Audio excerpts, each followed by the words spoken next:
সমাজের ভিতরে জিএফ আর বিএফ হয়ে গেছে, ঠিক না? এই স্কুলের ভিতরে খবর নিয়ে দেখেন, ক্লাস 5 এর ছেলেমেয়েরাও প্রেম করে। আহা, সবাই পাগল। কারণ এটা না হলেও চলে না। वो ऐसा दिल्ली का लड्डू है, जो खाया वो भी पछताया, जो नहीं खाया वो भी पछताया। যে বিবাহ করছে সেও পস্তায় কেল্লেকে বিবাহ করলাম, আর যে করে নাই সেও পস্তায় যে এখনো বিবাহ কেল্লেকে করি না, ঠিক না? পয়গম্বর আদম সকালবেলা ঘুম থেকে উঠে দেখেছে আম্মাজান হাওয়া আলাইহিস সালাতু ওয়াস সালাম, তো তাদের মাধ্যমে আল্লাহ তাআলা দুনিয়াতে প্রেরণ করেছেন। তো আল্লাহ এটাই বলতেছে, ওয়া খালাকনাকুম আজওয়াজা, যে আমি তোমাদেরকে জোড়ায় জোড়ায় সৃষ্টি করেছি। কারণ একজনকে সৃষ্টি করলে তো আর পৃথিবী চলবে না, চলবে? ঝগড়া কি একটু লবণ কম হইলেই বৌরি ফিরে আন না, খবরদার। ভাত একটু রান্না করতে দেরি হইলেই বৌরি ফিরে আন না। আল্লাহ পাক রব্বুল আলামিন আরো বলতেছেন, ওয়াজআলনা নাওমাকুম সুবাতা, আমি আল্লাহ পাক রব্বুল আলামিন তোমাদের জন্য তোমাদের ঘুমকে আমি আবরণ, তোমাদের ঘুমকে ক্লান্ত দূরকারী করে বানাইলাম। এ মুসলমান নবীর উম্মতের দল, একজন মানুষ সারাদিন কর্ম করার পরে গভীর রজনীতে যখন তার ঘুমটা মজে যায়, ঘুমের আগে প্রচুর পরিমাণ মাথা ব্যথা, মাথাটা উঠাইতে পারে না, শরীর বড় ক্লান্ত, নিজে ঠিক মতো দাঁড়াইতেও পারে না, এমন মানুষ যদি একটু ঘুমায়, ঘুম থেকে ওঠার পরে সকালবেলা দেখবেন শরীর চাঙ্গা হয়ে যায়। কথা বলেন? আল্লাহ এটাই জানায়া দিলেন, ওয়াজআলনা নাওমাকুম সুবাতা, আমি আল্লাহ ঘুমকে তোমাদের জন্য করেছি তোমাদের ক্লান্ত দূরকারী। ওয়াজআলনাল লাইলা লিবাসা, এবং রাত্রটাকে আমি আল্লাহ আবরণ করে বানাইলাম। কেমন আবরণ? দিনের বেলায় প্রচুর পরিমাণ গরম, কিন্তু রাত্রে বেলা ঘুমাইলে বড় আরাম লাগে কিনা? দিনের বেলা ঘুমায়া যাবেন, শরীর থেকে ঘাম ঝরতেছে, ঘুমানো যায় না সর্বোচ্চ 1 থেকে 1.5 ঘন্টা। এরপরেই আপনার ঘুম ভেঙে যায়, আর ঘুম আসতে চায় না। কিন্তু রাত্রে বেলা সেই সন্ধ্যা 6টায় ঘুমাইছেন, সকাল 6টার সময় ঘুম থেকে উঠছেন, এরপরও চোখ থেকে ঘুম যায় না। ওয়াজআলনাল লাইলা লিবাসা, আল্লাহ এটাই জানায় দিলেন, বান্দা আমি তোমাদের জন্য রাতকে আবরণ করে তৈরি করেছি। ওয়াজআলনান নাহারা মাআশা, এবং দিনের বেলায় জীবিকা নির্বাহ করার জন্য আমি দিনকে বানাইছি। সারাদিন কর্ম করার পরে রাত্রেবেলা ঘুমাইবেন, সারাদিনের ক্লান্ত দূর হয়ে যাবে। এ মুসলমানের সন্তান, যুবক, পৃথিবীর ভিতরে এমন কিছু নাই যা মালিক তোমার জন্য বানায় না। এরে যুবক, তুমি কেন আজকে অন্যদিকে দৌড়াও? তুমি কেন গুনাহের দিকে দৌড়াও? তুমি কেন অন্যায়ের দিকে দৌড়াও? তুমি কেন নামাজ ছাইরা ঘুরে বেড়াও? এ যুবক, ফেসবুকে টাইম দেওয়ার মতো সময় হয়, ইউটিউব চালানোর মতো সময় তোমার হয়, টিভি দেখার মতো সময় তোমার হয়। যেই মালিক তোমাকে বানাইলেন, শুধু কি আল্লাহ বানাইছেন? না না, ওয়া ইয ক্বালা রাব্বুকা লিল মালাইকাতি ইন্নী জাইলুম ফিল আরদি খলিফা, আল্লাহ পাক রব্বুল আলামিন যেই সময় আমাদেরকে বানানোর জন্য মনস্থ হলেন, ফেরেশতাদেরকে ডাকলেন, ফেরেশতারা আসো। মাশওয়ারার ভিতরে বসলেন, বললেন, ফেরেশতারা পৃথিবীর জমিনে আমি আমার খলিফা নিযুক্ত করতে চাই, ইনসান বানাইতে চাই, তোমাদের মতামতটা একটু জানাও।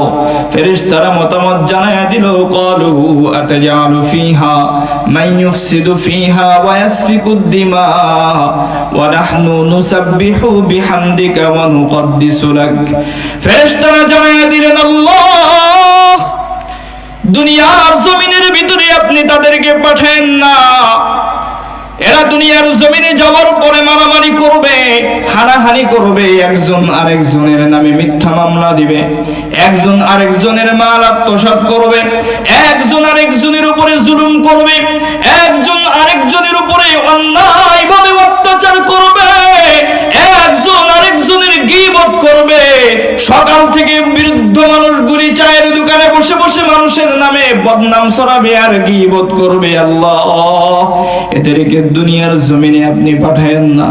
কিন্তু আল্লাহ পাক রব্বুল আলামিন বললেন, ক্বালা ইন্নী আ'লামু মা লা তা'লামুন। ও ফেরেশতারা, আমি আল্লাহ যা জানি তোমরা কিন্তু তা জানো না। এ মুসলমানের সন্তানের যুবক ভাই, এ বৃদ্ধ বাবাজিরা, এর পর্দার আড়ালের মা, কথাগুলি একটু দিলের কান দিয়ে শুনুরে যুবক। দুনিয়ার জমিনে গুনাহের সাগরে হাবুডুবু খাও, ওই মহান রব্বে কাবাকে বাইপাস করে মাইনাস করে যেই দিকে মন চায় সেই দিকে দৌড়াও। অথচ আমার রব কত মায়া করে মহাব্বত করে বানাইছে। এ মুসলমান, কত সম্মানিত আল্লাহ তাআলা করেছেন। শুধু কি বানাই ছেড়ে দিয়েছেন? না না, ওয়া আল্লামা আদামাল আসমাআ কুল্লাহা সুম্মা আরাদাহুম আলাল মালাইকা فقال أنبئوني بأسماء هؤلاء إن كنتم صادقين। আল্লাহ তাআলা শুধু বানাই তো ছেড়ে দেন নাই। আদমকে আল্লাহ তাআলা বানানোর পরে পৃথিবীর ভিতরে যতগুলি বস্তু সামগ্রী রয়েছে, যত গাছপালা রয়েছে, যত পশু পাখি রয়েছে, কাবার মালিক সব কিছুর নামগুলি জানাইয়া দিয়েছেন। সমস্ত কিছু পয়গম্বর আদমের ইলমের ভিতরে ঢুকাইয়া দিয়েছেন। সব কিছু তার ব্রেনের ভিতরে দেওয়ার পর আল্লাহ পাক রব্বুল আলামিন ফেরেশতাদেরকে ডাইকা বললেন, ফেরেশতারা, পৃথিবীর জমিনের এই যে বস্তু সামগ্রী রয়েছে এগুলার নামগুলো তোমরা বলো। ফেরেশতারা জবাব দিল, ক্বালু সুবহানাকা লা ইলমা লানা ইল্লা মা আল্লামতানা ইন্নাকা আনতাল আলিমুল হাকীম। আয় আল্লাহ, যতটুকু আপনি আমাদেরকে জানাইছেন এর বাহিরে আমাদের কোনো কিছু বলার শক্তি নাই। ফেরেশতারা যখন কোন নাম বলতে পারলো না, আল্লাহ পাক রব্বুল আলামিন পয়গম্বর আদমকে বললেন, আদম, ক্বালা ইয়া আদম আনবিউহুম বিআসমাইহিম فلما أنبأهم بأسمائهم قال ألم أقل لكم إني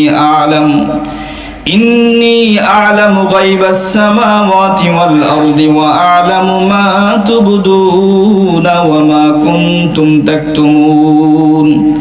الله পাক রব্বুল আলামিন আদম পয়গম্বরকে বললেন, ও আদম, এই বস্তু সামগ্রীর নামগুলি তুমি জানায় দাও। আদম পয়গম্বর এক এক করে সবগুলির নাম বলা শুরু করলেন। শুরুর থেকে শেষ পর্যন্ত নামগুলি বলার পরে আল্লাহ তাআলা ফেরেশতাদেরকে বললেন, ও ফেরেশতারা, এগুলোর নাম তোমরা বলতে পারো নাই, কিন্তু আমার আদম বলতে পারছে। এবার তোমরাই বলো, তোমাদের ভিতরে বেশি শিক্ষিত কে, তোমরা নাকি আমার আদম? ফেরেশতারা জবাব দিলেন, আল্লাহ, আদম যেহেতু সমস্ত কিছু বইয়া দিছে, আমরা যেহেতু বলতেই পারি নাই, এজন্য প্রকাশ তো পায়ে গেছে যে আদম বেশি শিক্ষিত। এবার একটু আপনারা বলেন, শিক্ষিতর দাম বেশি না অশিক্ষিতর? জোরে বলেন, কারণ এটা আসতে বলবেন। কারণ দেশের ভিতরে বর্তমান যারাই আছে অধিকাংশ অশিক্ষিত। কেউ বলে শিক্ষাই জাতির মেরুদণ্ড। শিক্ষা কখনোই জাতির মেরুদণ্ড হয় না। সুশিক্ষাই জাতির মেরুদণ্ড। কোন শিক্ষা? যেই শিক্ষা শিকার পরে ইঞ্জিনিয়ার হওয়ার পরে রডের বদলে বাস দেয়, সেই শিক্ষা কখনোই জাতির মেরুদণ্ড হতে পারে না। যেই শিক্ষা শিখার পরে গোপালগঞ্জের বঙ্গবন্ধু হসপিটালের ভিতরে ডাক্তারের চেয়ারে বসে কষায়ের মতো গলার ভিতরে ছুরি ধরে রোগীর কাছ থেকে টাকা নেয়, ওই শিক্ষা কখনোই জাতির মেরুদণ্ড হতে পারে? আরো জোরে বলেন। হে মুসলমানের সন্তান, ওই শিক্ষাই জাতির মেরুদণ্ড।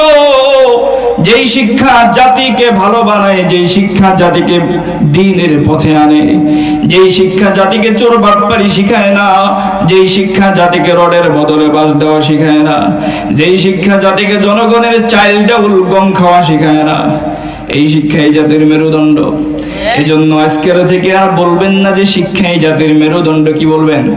সুশিক্ষাই জাতির মেরুদণ্ড। তো আদম সব বইলা দিচ্ছে, বলতেছে সেই তো দামি। আল্লাহ পাক রব্বুল আলামিন বললেন যে ওয়া ইয কুলনা লিল মালাইকাতি ইসজুদু লি আদম, সমস্ত ফেরেশতাদেরকে সিজদা করার জন্য বলছে, সবাই সিজদা করছে, ফাসাজাদু ইল্লা ইবলিস, শুধু ইবলিস করেনি। এবার আপনারা বলেন, এখানে একটা ইম্পর্টেন্ট বিষয় আপনাদেরকে একটু জানাই, ইবলিস কি ফেরেশতা ছিল? হ্যাঁ, শুনছেন এটা কখনো? ইবলিস ফেরেশতা ছিল? ইবলিস ফেরেশতা ছিল না। ইবলিস ফেরেশতা ছিল না। ইবলিস জিনদের ভিতর থেকে তৈরি হয়েছে। ফেরেশতাদের সাথে থাকতে থাকতে আল্লাহ পাক রব্বুল আলামিন তার মর্যাদা এতটাই বুলন্দ করেছেন যে তাকে ওই সময় কিছু ফেরেশতাদের কি করছেন? সর্দার বানায় দিয়েছেন। কিন্তু সামান্য একটু অহংকারের কারণে আল্লাহ তাআলা আবার কি করছেন? ধ্বংস করে দিয়েছেন। এজন্য অহংকার করা যাবে? জোরে বলেন। এখানে একটা প্রশ্ন যে হুজুর, এই প্রশ্নটা বাংলাদেশের একজন কুখ্যাত ব্যক্তি, বিখ্যাত না, কি খ্যাত? কুখ্যাত ব্যক্তি, হিজবুত তাওহীদের ইমাম মোহাম্মদ সেলিম, ওরে প্রশ্ন করছে, ওর একজন মুরিদ, যে ইমাম সাহেব, দুনিয়াতে আমাদেরকে শয়তানে ধোঁকা দেয়, এটা না হয় বুঝলাম, ঠিক আছে, কিন্তু ইবলিস যে আমগরে সেজদা দিল না, ইবলিস রে কোন শয়তানে ধোঁকা দিল? ইবলিসের আগে তো কোনো শয়তান ছিল না। কোন শয়তান ছিল? বলেন, জোরে বলেন।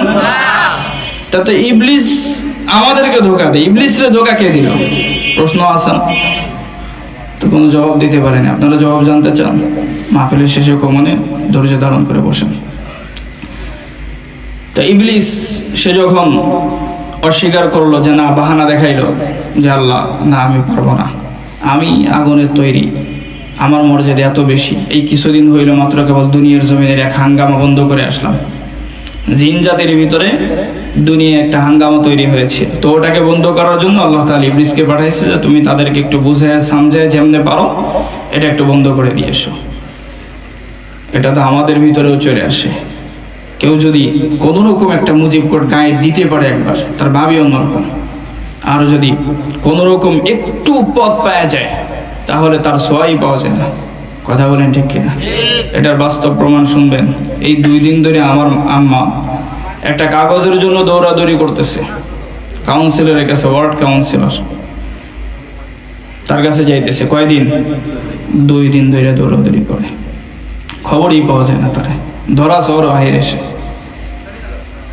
এই জন্য অহংকার কখনো করবেন না। অহংকার যেই করবেন ধ্বংস অনিবার্য। এবং মুনাফিক হওয়ার একটা আলামত হলো অহংকার করা। মুনাফিক হওয়ার একটা আলামত অহংকার করা। এই জন্য অহংকার করবেন না। যেভাবে ইবলিস ধ্বংস হয়ে গেছে, আল্লাহ তাআলা, আপনি যদি হিসাব করেন এই পর্যন্ত যারাই অহংকার কইরা যত বেশি বাড়াবাড়ি করছে, আল্লাহ তাদেরকে ধ্বংস কইরাই দিছে। নমরুদকে ধ্বংস করছেন আল্লাহ, ফেরাউনকে ধ্বংস করছে না, এরকম আবু জাহেলও ধ্বংস করছে, নাম নিশানা আছে। বেধর্মীরা পর্যন্ত ওদের সন্তানদের নাম রাখে না। ইহুদিরা কোনোদিন ওদের সন্তানদের নাম ফেরাউন রাখছে? দুনিয়াতে ফেরাউন এক পিসে ছিল, ফেরাউন নামের দ্বিতীয় আর কেউ নেই। নমরুদ নামের কেউ আছে? আজর কুমার নামের কেউ আছে? আবু জাহেল, উতবা, সাইবা কেউ রাখেন, ওরাই রাখে না। এই জন্য অহংকার করা যাবে না। মুহতারাম হাজিরিন, আল্লাহ পাক রব্বুল আলামিন ইবলিসকে বরখাস্ত করার পর ইবলিস আল্লাহ পাক রব্বুল আলামিনকে জানায় দিলেন, আল্লাহ, আমারে তুমি বরখাস্ত করলা, তবে আজকে আমি তোমার সাথে ওয়াদা করতেছি যতদিন পর্যন্ত তোমার এই বান্দাগুলি দুনিয়ার জমিনে থাকবে, আল্লাহ, আমি একজন মানুষকেও জান্নাতে যাইতে দিব না। এ মুসলমান, ভালো করে বুঝবেন, আমি বুঝাই দিছিলাম ওই মহান রব কত মুহাব্বত আমাদেরকে করে। আল্লাহ পাক রব্বুল আলামিন ওই সময় জানায় দিলেন, ইবলিস, তুমি আমার সাথে ওয়াদা করলা, আমার কোন বান্দা বান্দিকে তুমি জান্নাতে যাইতে দিবা না।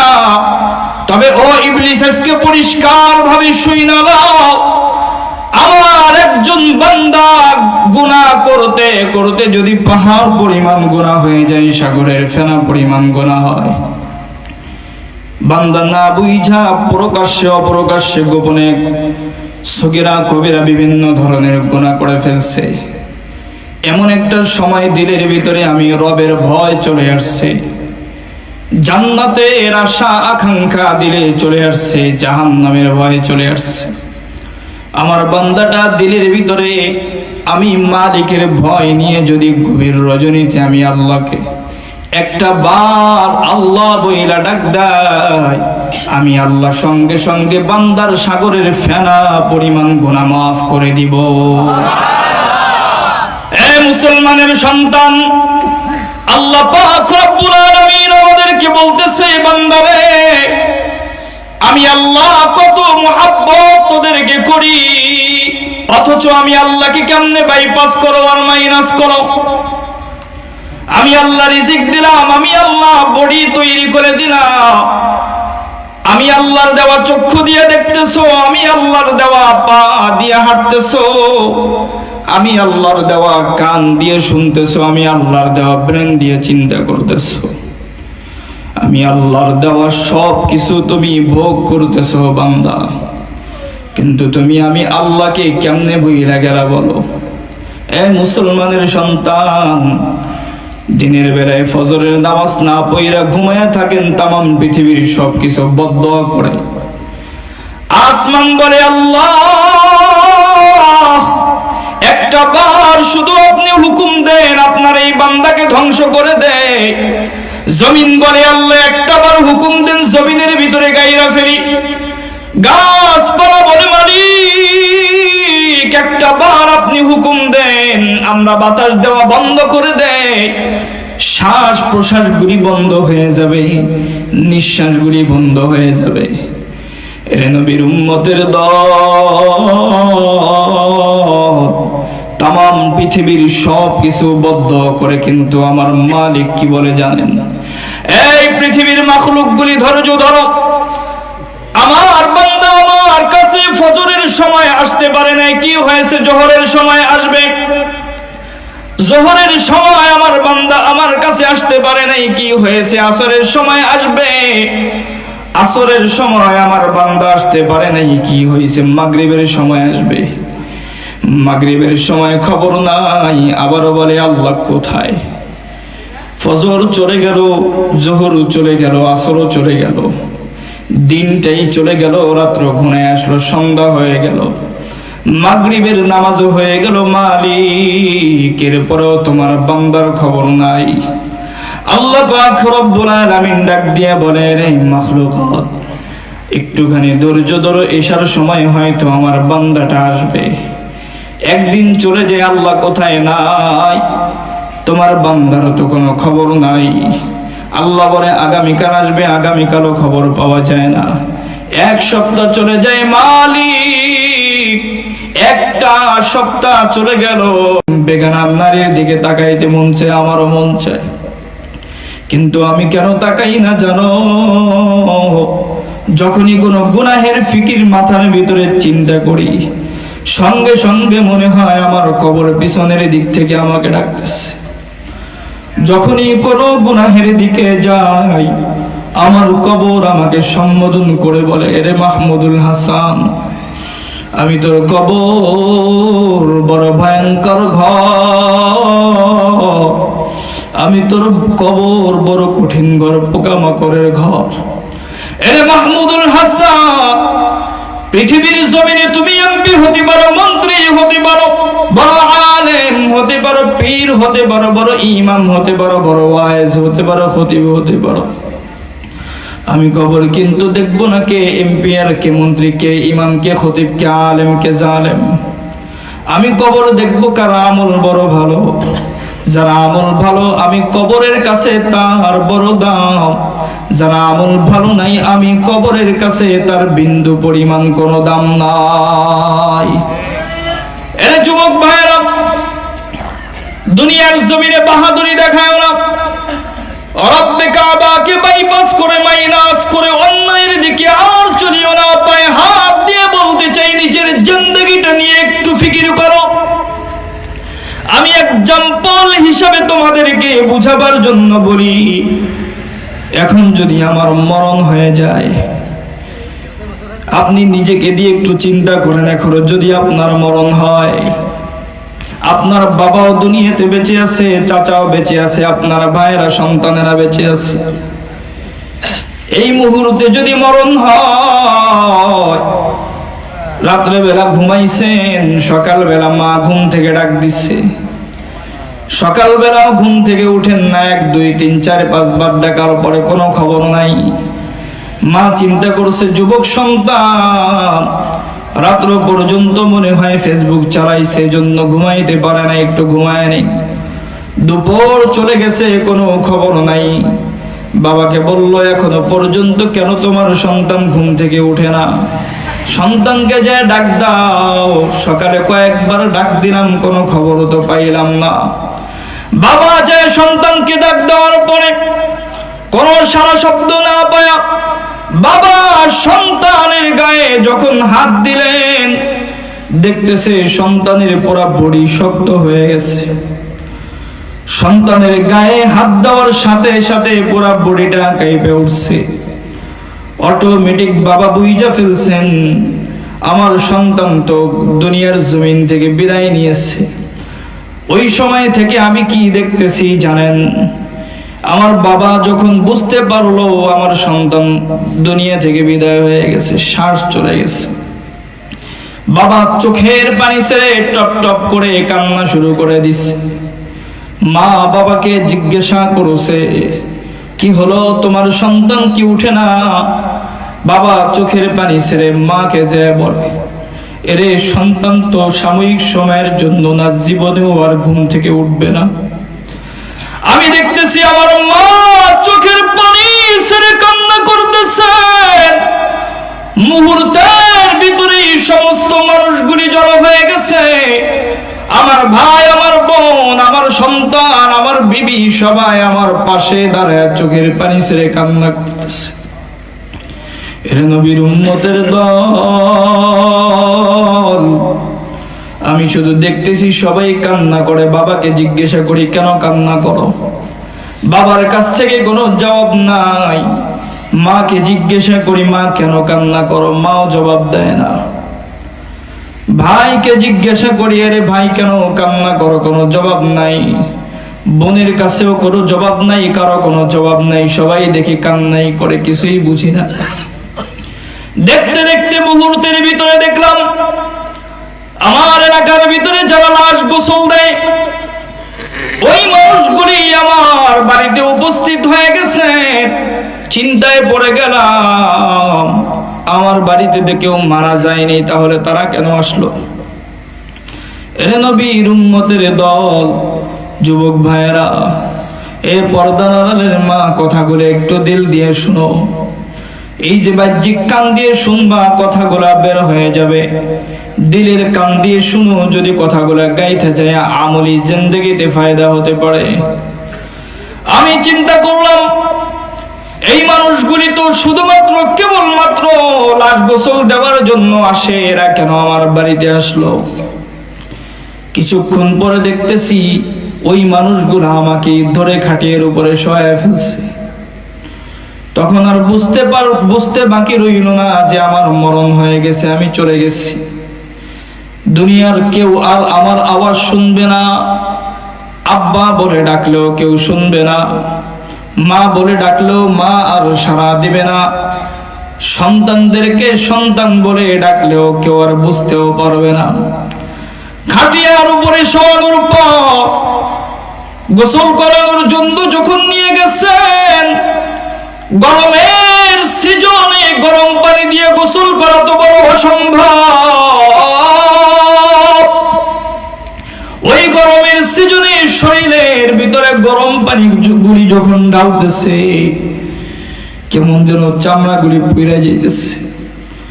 কষ্টের যন্ত্রণা সহ্য করতে না পেরে আপনজনকে ডাইকা বলতেছি, এরে আমার মা, এরে আমার বাবা, আমাকে এরা গরম পানি দিয়ে গোসল করায়, শীতের ভিতরে তো আমি ঠান্ডা পানি দিয়ে গোসল করি।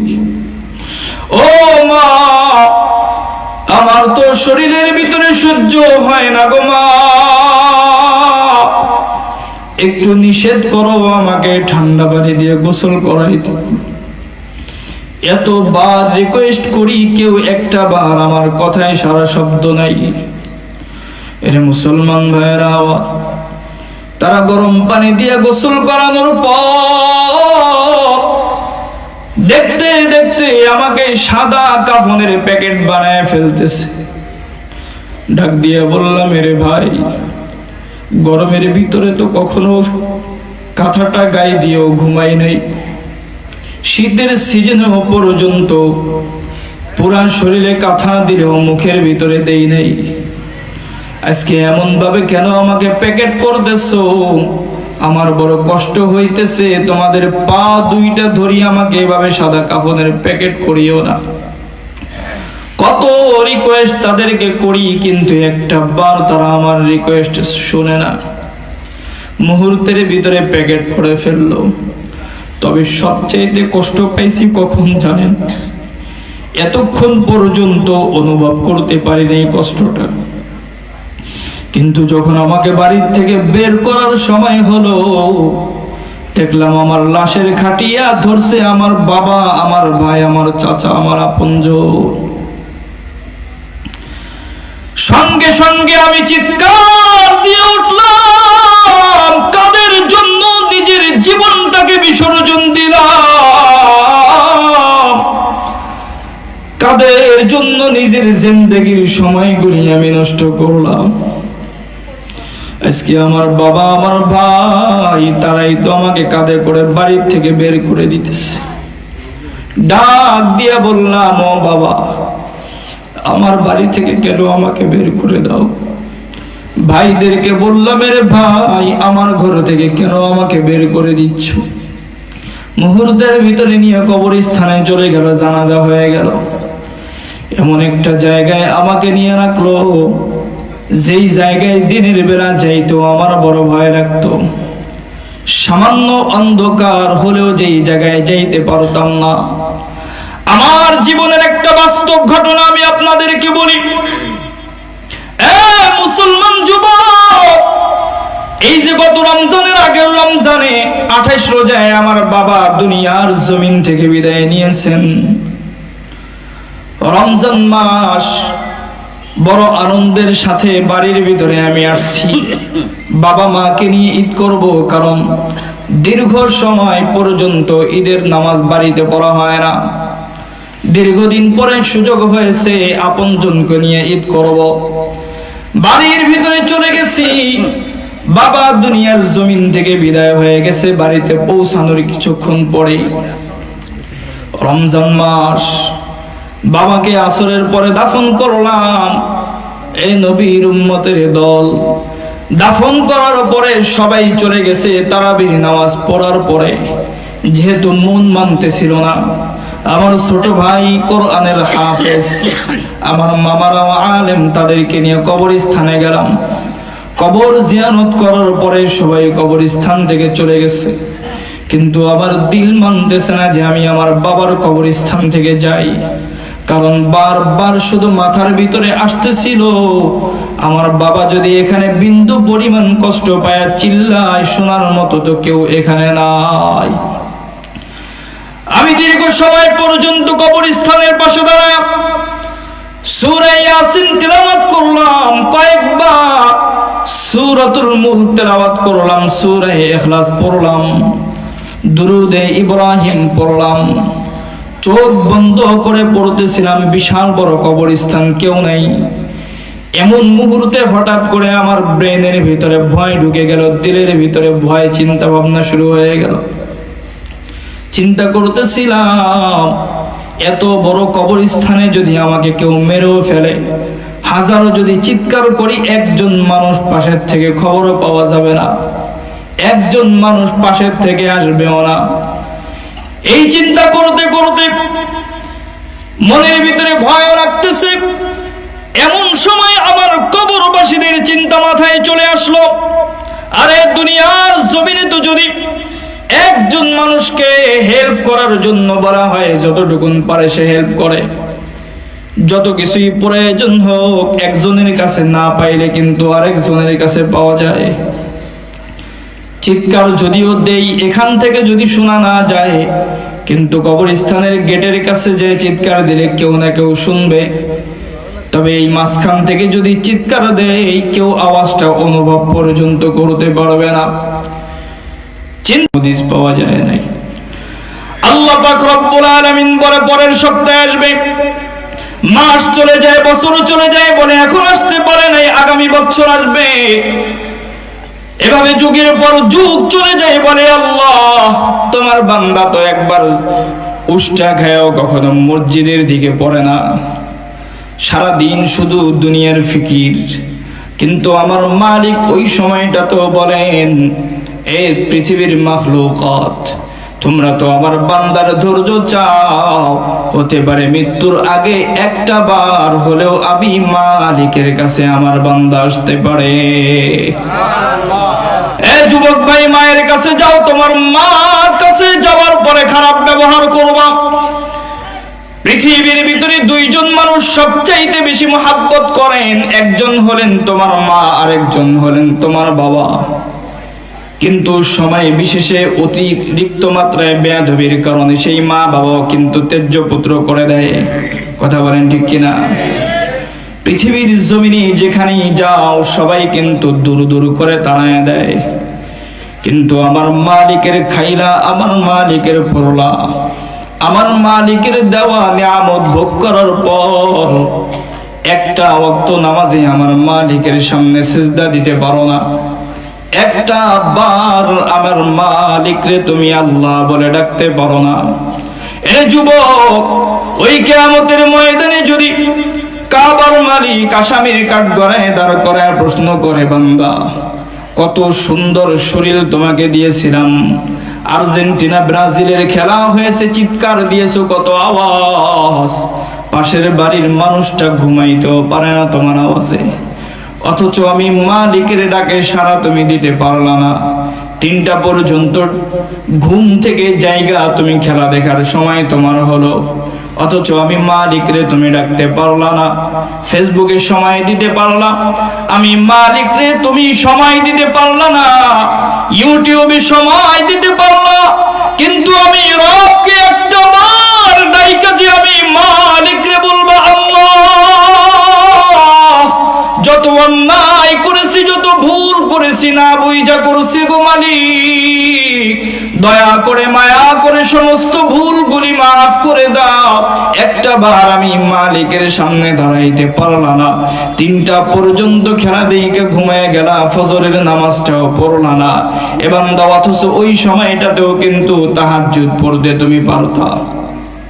এর নবীর উম্মতের দল, ওই কিয়ামতের ময়দানে যদি আমার আপনার রব ওই আসামির কাঠগড়ায় দাঁড় করে জিজ্ঞাসা করে, কি জবাব দিবেন? এ বান্দা, আল্লাহ পাক রব্বুল আলামিন যেই পরিমাণ নিয়ামত দিয়েছেন, এক এক করে যদি বলা শুরু করি শেষ করা যাবে না। কত ইহসান আমার রব আমার উপরে করেছেন। আল্লাহ তাম পৃথিবীকে যুবক তোমার জন্য পাগল বানায় দিচ্ছেন। কে তুমি? তোমাকে কি মনে করো? তুমি মায়ের গর্ভের ভিতরে যখন আসছো, ডাক্তার খবর জানায় দিছে গর্ভের ভিতরে সন্তান। বাবা সন্তানের জন্য পাগল, সবার চোখে মুখে স্বপ্ন দেখা শুরু হয়ে গেছে। দাদিও খুশি, নানিও খুশি, নতুন নাতি দুনিয়াতে আসবে।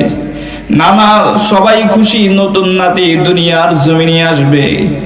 বাবা সন্তান আসার খবর শুনি খুশি হয়ে গেছে, কিন্তু এখনো পর্যন্ত তোমাকে তৈরিও করা হয় নাই, কেবলমাত্র আবাসটা পাওয়া গেছে। এ মুসলমানের সন্তান, 6 মাস যাওয়ার পর থেকে আরো স্বপ্ন বেড়ে যায়, সন্তানের জন্য কেনাকাটা শুরু হয়ে যায়। বাবা যখন মার্কেটে যায়, কখনো সন্তানের জন্য খেলনা কিনে নিয়ে আসে, কিন্তু তুমি সন্তান এখনো কোথায়? জোরে বলেন কোথায়? এখনো মায়ের গর্ভে। আল্লাহ পাক রব্বুল আলামিন তোমাকে মায়ের গর্ভে রাইখাও তোমার মা বাবাকে পাগল বানায় দিচ্ছে। তুমি তোমার মায়ের গর্ভের ভিতর, কিন্তু ওই নানা নানি দাদা দাদিকে আল্লাহ পাগল বানায় দিচ্ছে। তুমি তোমার গর্ভের ভিতর চাচা চাচিকে আল্লাহ পাগল বানায় দিছেন। এ মুসলমানের সন্তান, শুধু কি এতটুকুন করছেন না, পৃথিবীর জমিনে যখন পদার্পণ করলা, পৃথিবীর জমিনে যখন তুমি আসলা, ছোট বাচ্চাকে চিনে কথাও বলতে পারো না, কিন্তু আল্লাহ পাক রব্বুল আলামিন তোমার কান্নার আওয়াজকে বাঁশির সুরের মতো বানায় দিচ্ছে। যখনই খোদার যন্ত্রণায় কান্না করো, তোমার কান্নার আওয়াজে তোমার মা পাগল, তোমার বাবা বড় পাগল, তোমার কান্নার আওয়াজে সবাই বড় পাগল, সবাই কোলে নেওয়ার জন্য দৌড়ে আসতেছে।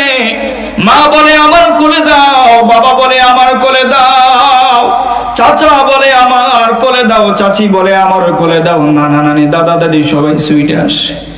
আল্লাহ বলে বান্দা, তামাম পৃথিবীর মানুষ দেখতেছে তুমি কান্না করো, কিন্তু তুমি ছোট্ট শিশুর কান্নাটাকেও আমি আল্লাহ বাঁশির সুরে পরিণত করে দিছি।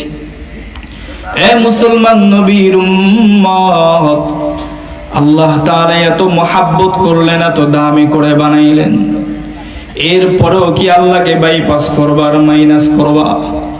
কিয়ামতের ময়দানে জবাব দেওয়ার কোনো উপায় নাই। আসামির কাঠগড়ায় দাঁড়ানোর পরে একটা শব্দ বলতে পারবা না। ওই দিন বলবা আল্লাহ, দুনিয়ার জমিনে না বুঝে অন্যায় করছি, আয় রব্বে কারীম, আমি দুনিয়ার জমিনে বুঝতে পারি নাই, না বুঝা করে ফেলছি। আল্লাহ, আরেকবার দুনিয়ার জমিনে আমাকে পাঠাও, আমি একটু তওবা করে কবরে আসি। আল্লাহ পাক রব্বুল আলামিন সেটাও জানায়া দিবে। এ বান্দা, তোমরা যে তওবা করার কথা আমার কাছে আসার পরে বলবা, এটাও তো উলামায়ে কেরাম তোমাদেরকে জানায়া দিয়েছিল। তোমরা জানতা যে কোনো সুযোগ তোমাদেরকে দেওয়া হবে না, কিন্তু এখন যতই সুযোগ চাও, কোনো সুযোগ তোমাদেরকে আর দেওয়া হবে না। এই জন্য মুসলমান ভাইরা, পৃথিবীর জমিনে যতক্ষণ পর্যন্ত আপনার শ্বাস আছে, অতক্ষণ পর্যন্ত আপনার চান্স। এই শ্বাস যদি খতম হয়ে যায়, আপনার চান্স খতম হয়ে যাবে। মালিককে আর মালিক বইলা ডাক দেওয়ার মতো সুযোগ থাকবে না। এই জন্য পায়ে হাত দিয়া বলতে চাই, আরে যুবক, আর কত গুনার পিছনে দৌড়াইবারে যুবক, আর কত অন্যায় করবা, আর কত নামাজ ছাইরা দিবা, আর কত নবীর আদর্শ দাড়ির ভিতরে খুর লাগায় নবীর কলিজায় আঘাত দিবা। আমার আপনারা পয়গম্বর আমাদের পর্যন্ত দিন পৌঁছাইতে তো কম কষ্ট করে নাই। যুবক, কেমনে দাড়ির ভিতরে খুরু লাগায় নবীজির কলিজার ভিতরে আঘাত দাও, বুঝিয়ে আসেন। কি পরিমাণ কষ্ট পয়গম্বর করেছেন, কি পরিমাণ মেহনত পয়গম্বর করেছেন, কি পরিমাণ শ্রম আমাদের জন্য পয়গম্বর দিয়েছে। তাইফের ময়দানে সিরাতের কিতাবের ভিতরে আসছে, তিনবার পয়গম্বর বেহুশ হয়ে পড়েছে। এ মুসলমান নবীর উম্মতের দল, সিরাতের কিতাবের ভিতরে আসছে, পয়গম্বরের শরীর থেকে পাথরগুলি যখন সরায়, প্রত্যেকটা পাথরের আঘাতের জায়গা থেকে পাথর সরানোর সাথে সাথে টপ টপ করে রক্ত বের হয়। ফেরেশতারা বলল আল্লাহ, পয়গম্বরের কাছে যায় বলল, ওগো পয়গম্বর, আপনি একটা বার হুকুম দেন, এই তায়েববাসীকে আমরা ধ্বংস করে দেই।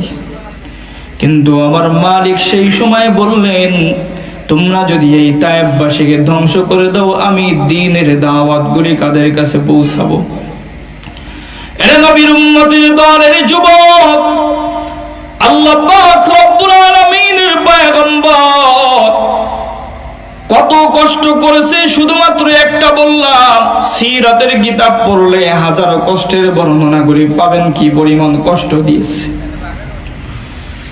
হাদিসের কিতাবগুলির ভিতরে পাওয়া যায় আবু জাহেল উতবা সাইবা বেঈমানের গোষ্ঠীর পয়গম্বর নামাজের ভিতরে যখন দাঁড়াইতো সিজদায় যাইতো পয়গম্বরের পিঠের উপরে পচা উটের ভুঁড়ি চাপায়া দিত, পয়গম্বরের গলার ভিতরে গামছা লাগায় হাসরায় হাসরায় পয়গম্বরকে টানছে। এরে নবীর উম্মতের দল কত বাহাদুরি পয়গম্বরকে দিতে চাইছে, গাড়ি বাড়ি নারী সব কিছু দিতে চাইল, কিন্তু পয়গম্বর তো একটা মুহূর্তের জন্য দ্বীনের দাওয়াত দেওয়া ভুলেন নাই, উম্মতের কথা বলেন নাই, সমস্ত কিছু উম্মতের দ্বার প্রান্তে পৌঁছায় দিয়েছে।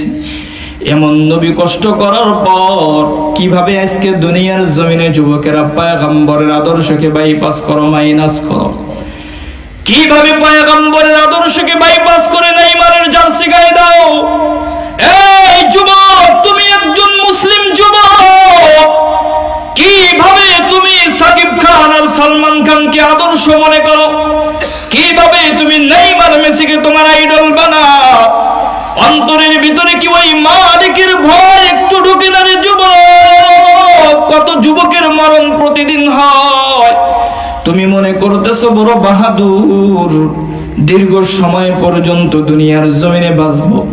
আগে মনে হয় আমার দাদা যাবে, তারপরে মনে হয় আমার বাবা, তারপরে আমি। এর নবীর উম্মতের দল, আমি মাহমুদুল হাসান যে এখান থেকে বাড়িতে যাইতে পারবো, ঢাকা যাইতে পারবো, তার কোনো সম্ভাবনা নাই। এখন কথা বলতেছি, কিছু সময় পরে হয়তো জবানটা বন্ধ হয়ে যেতে পারে। ওই যে মসজিদের মাইকে প্রতিদিন এলান শুনতেছ, কোনো না কোনো একটা মৃত্যুর খবর কোনো না কোনো মসজিদের মাইকে হইতেছে। কত ইমাম সাহেব কত জানাজা পড়ায়, কত জানাজা আমরা পড়াই। আমি মাঝে মাঝে বলি, কখন যেন এই খাটিয়ার ভিতরে আমার জানাজাটা উপস্থিত হয়ে যায়। যেই মসজিদের মাইকে মুয়াজ্জিন আমার মুসল্লির মৃত্যুর এলান করতেছে, কখন জানি ওই মসজিদের মাইকে আমি ইমামের মৃত্যুর এলানটা হয়ে যায়। একদিন তোমারি নাম মসজিদে হবে আলাম।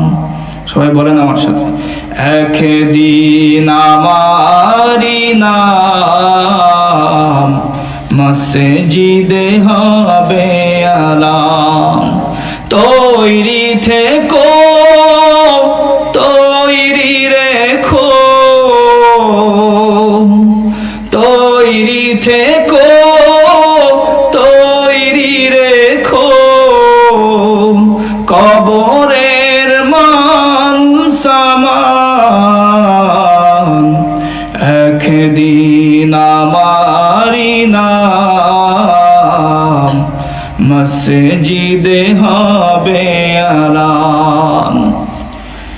আজকে যেই মসজিদের মাইকে অন্যের মৃত্যুর আলান শুনি, ওই মাইকে একদিন আমার মরণের আলান হয়ে যাবে।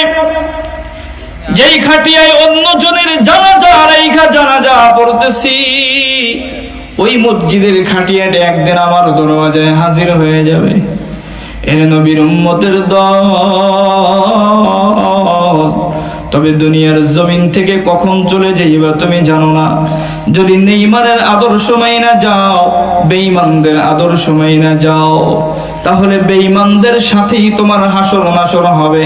আর যদি পয়গম্বরের আদর্শ মাইনা কবরে যাও, তাহলে পয়গম্বরের সাথেই তোমার হাসর নাসর হবে।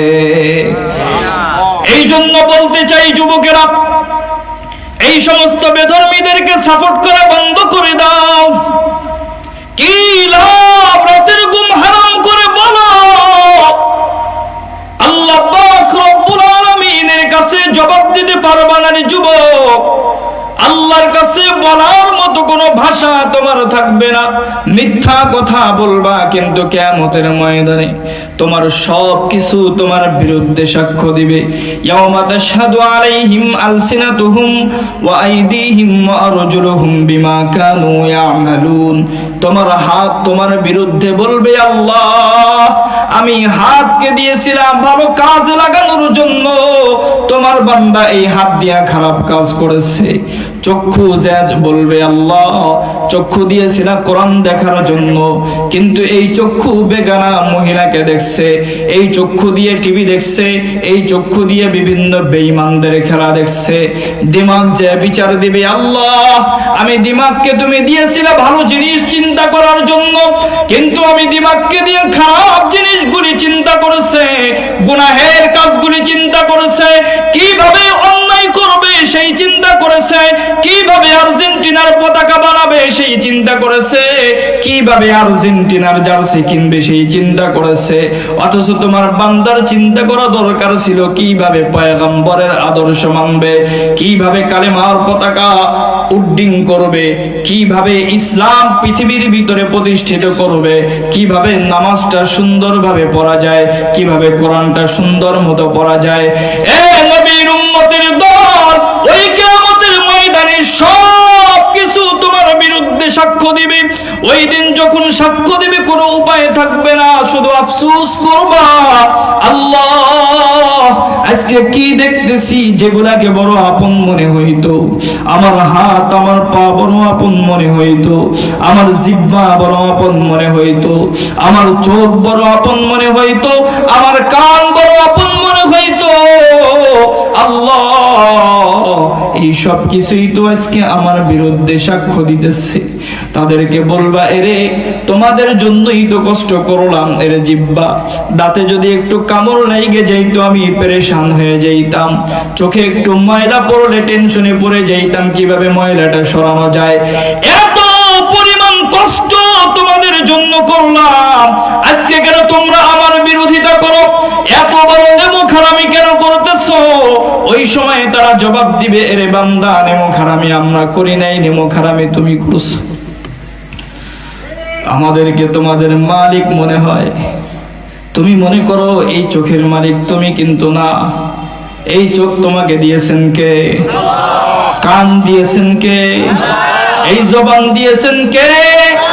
হাত দিয়েছেন কে? চোখ দিয়ে চিন্তা করতে হবে কার? এ মুসলমান, চোখ দিয়ে ভালো জিনিস দেখবেন, দিমাগ দিয়ে চিন্তা করবেন কিভাবে আল্লাহর ইবাদত করা যায়। আপনাকে পাও দেওয়া হয়েছে, ফিকির করবেন কিভাবে পা দিয়ে হেঁটে হেঁটে মসজিদে যাওয়া যায়। দিমাগ দিয়েছে, চিন্তা করবেন কিভাবে গুনাহের কাছ থেকে বাঁচা যায়। এর নবীর উম্মতের দল, আল্লাহ পাক রব্বুল আলামিন এত কিছু দেওয়ার পরেও কিন্তু মুহূর্তেই ধ্বংস করে নাই। আল্লাহ পাক রব্বুল আলামিন চাইলে ধ্বংস করে দিতে পারতো। বনি ইসরাঈল অন্যায় করেছে, সঙ্গে সঙ্গে আযাব দেওয়া হয়েছে, কিন্তু আল্লাহ পাক রব্বুল আলামিন সঙ্গে সঙ্গে আমাদেরকে কোনো আযাব কিন্তু দেন নাই।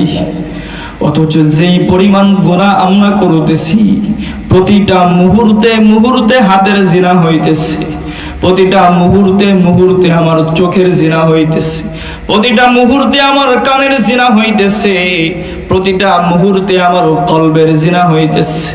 বলবা যে হুজুর, যুবক মানুষ গুনাহ তো একটু করতে মনে চায়। এ নবীর উম্মত, আমাকেও তো দেখতে কি বিরুদ্ধ মনে হয়?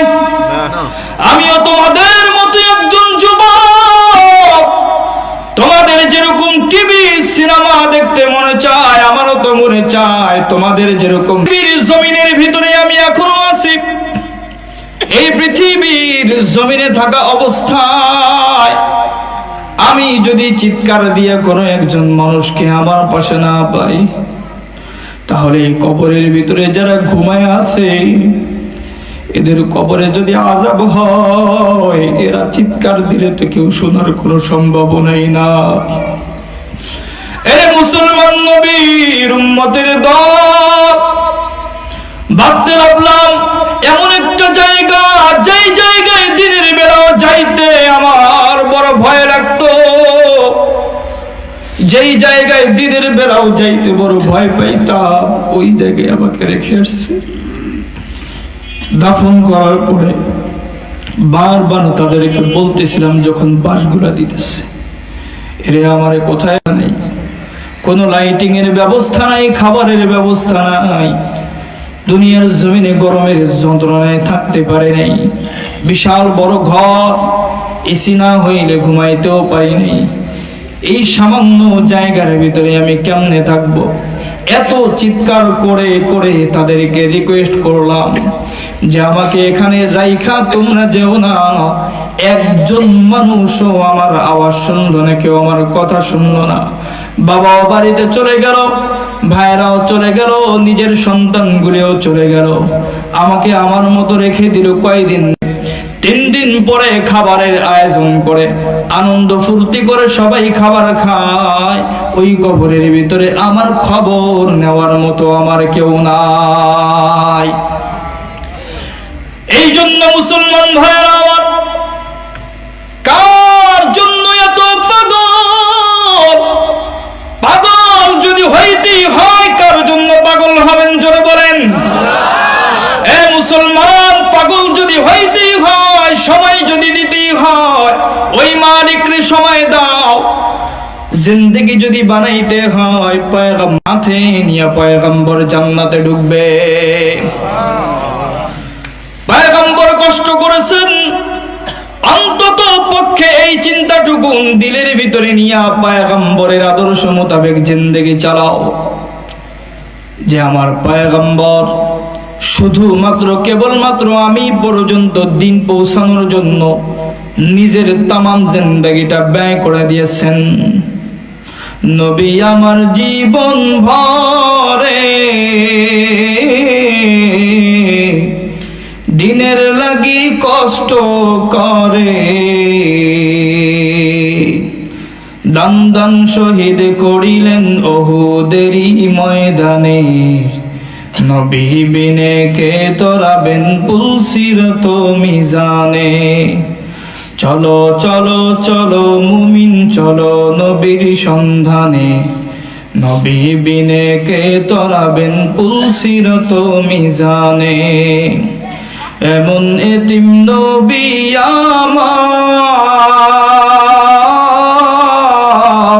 পিতা মাতা নাই যে তাহার। এমন এতিম নবী আমার,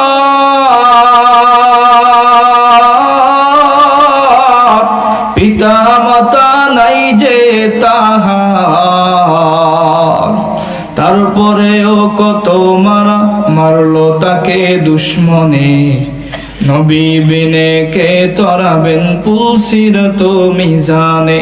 চলো চলো চলো মুমিন চলো নবীর সন্ধানে, নবী বিনে কে তরাবেন পুলসিরত মিজানে। শোনো নবীর উম্মতেরা, হয়ে আজি দিশাহারা। শোনো নবীর উম্মতেরা, হয়ে আজি দিশাহারা। কোরআন হাদিসের চলো যখন যাহা চাই মনে, নবী বিনে কে তরাবেন পুলসিরত মিজানে। চলো চলো চলো মুমিন চলো নবীর সন্ধানে, নবী বিনে কে তরাবেন পুলসিরত মিজানে। এ নবীর উম্মতের দল, আদম পয়গম্বরের কাছে যাবা ফিরায় দিবেন, পয়গম্বর নূহের কাছে যাবেন ফিরায় দিবে, পয়গম্বর ইব্রাহিমের কাছে যাইবা ফিরায় দিবে, পয়গম্বর মুসার কাছে যাইবা ফিরায় দিবে। কোন পয়গম্বর সুপারিশ করার মতো হিম্মত করবে না, সবাই ওই দিন নাফসি নাফসি করবে। ওই দিন শুধুমাত্র সুপারিশ করার অনুমতি পাবেন একমাত্র আমার আপনার পয়গম্বর। এজন্য যদি পয়গম্বরের আদর্শ মানতে পারেন, পয়গম্বরের আদর্শে আদর্শিত হয়ে কবরে যেতে পারেন, অন্তত পক্ষে পয়গম্বরের সুপারিশে জান্নাতে যেতে পারবেন। আর তাছাড়া আল্লাহ পাক রব্বুল আলামিন তো জানায় দিয়েছে, বান্দা দুনিয়ার জমিনের ভিতরে আমল করবা আমি আল্লাহ, তবে ওই আমলের জন্য তরিকা হবে আমার পয়গম্বরের। নামাজ পড়বেন, তরিকা হবে কার? তরিকা কার হবে বলেন? পয়গম্বরের তরিকা। জিকির করবেন, তরিকা কার হবে? পয়গম্বরের তরিকা। যত কাজ করবেন সবকিছু কার তরিকায় হবে? যুবকেরা বলে হুজুর না, চুল কাটবো মেসির স্টাইলে, সাকিব খানের স্টাইলে, ঠিক না? জামা পরবো নেইমারের জার্সি। হায় হায় হায় হায়, আফসোসের ব্যাপার, আমাদের মা বোনরাও আপডেট হয়ে গেছে। শুধু কি যুবকরা হয়েছে, পুরুষরা হয়েছে না, আমার মা বোনরাও আপডেট হয়েছে। তারাও এখন এই নেইমার, মেসি, সাকিব খান, সালমান খান, এই দুনিয়াবি আদর্শে আদর্শিত হয়ে শুধু গুনাহের দিকে দৌড়াইতেছে। পায়ে হাত দিয়ে বলতে চাই, হায়াত যে কোনো মুহূর্তে খতম হয়ে যাবে, শেষ হয়ে যাবে। তবে ওই মালিক যে আমাদেরকে এত দামি করে বানাইলেন, কত মহামূল্যবান করে বানাইলেন। ওয়ালাকাদ কাররামনা বনি আদম, সমস্ত মাখলুকাতের উপরে আল্লাহ শ্রেষ্ঠত্ব দান করলেন। সমস্ত মাখলুকের উপরে আল্লাহ শ্রেষ্ঠত্ব দান করার পর আল্লাহ পাক রব্বুল আলামিন সমস্ত নিয়ামতগুলি আপনাদেরকে দিলেন। এ বান্দা, এমন কোন জিনিসটা আছে যেটা মালিকের কাছে আপনি চেয়েছেন কিন্তু মালিক আপনাকে দেয় নাই? এমন কোন জিনিস আপনি দেখাইতে পারবেন যেটা আপনি আমার রবের কাছে চেয়েছেন আর রব দেয় নাই? আল্লাহ পাক রব্বুল আলামিন বলে, বান্দা, পৃথিবীর জমিনে তোমাকে আমি বড় শ্রেষ্ঠত্ব দান করলাম, সমস্ত মাখলুকাতের উপরে তোমাকে আমি প্রাধান্য দিলাম। কারণ কি জানো? তুমি বান্দাকে তো আমি আল্লাহ কুন ফায়াকুন বলার মাধ্যমে বানাইতে পারতাম, কিন্তু বানাই নাই। 10 মাস পর্যন্ত তোমার মায়ের গর্ভের ভিতরে তোমাকে রাখলাম, 6 মাস পর্যন্ত একটু একটু করে তোমাকে আমি বানাইলাম। আমি আল্লাহ আসমান বানাইছি, কোন বলেছি, সঙ্গে সঙ্গে ফায়াকুন, সাথে সাথেই হয়ে গেছে। জমিন বানাইছি, দেরি করি নাই, সঙ্গে সঙ্গে হয়ে গেছে। জঙ্গলের সিংহ, বাঘ, পশু পাখি বানাইছি, দেরি করি নাই, কোন বলছি আর সাথে সাথেই হয়ে গেছে। কোনো কিছু বানাইতে তো আমি আল্লাহ বিন্দু পরিমাণ দেরি করি নাই, সময় নেই নাই।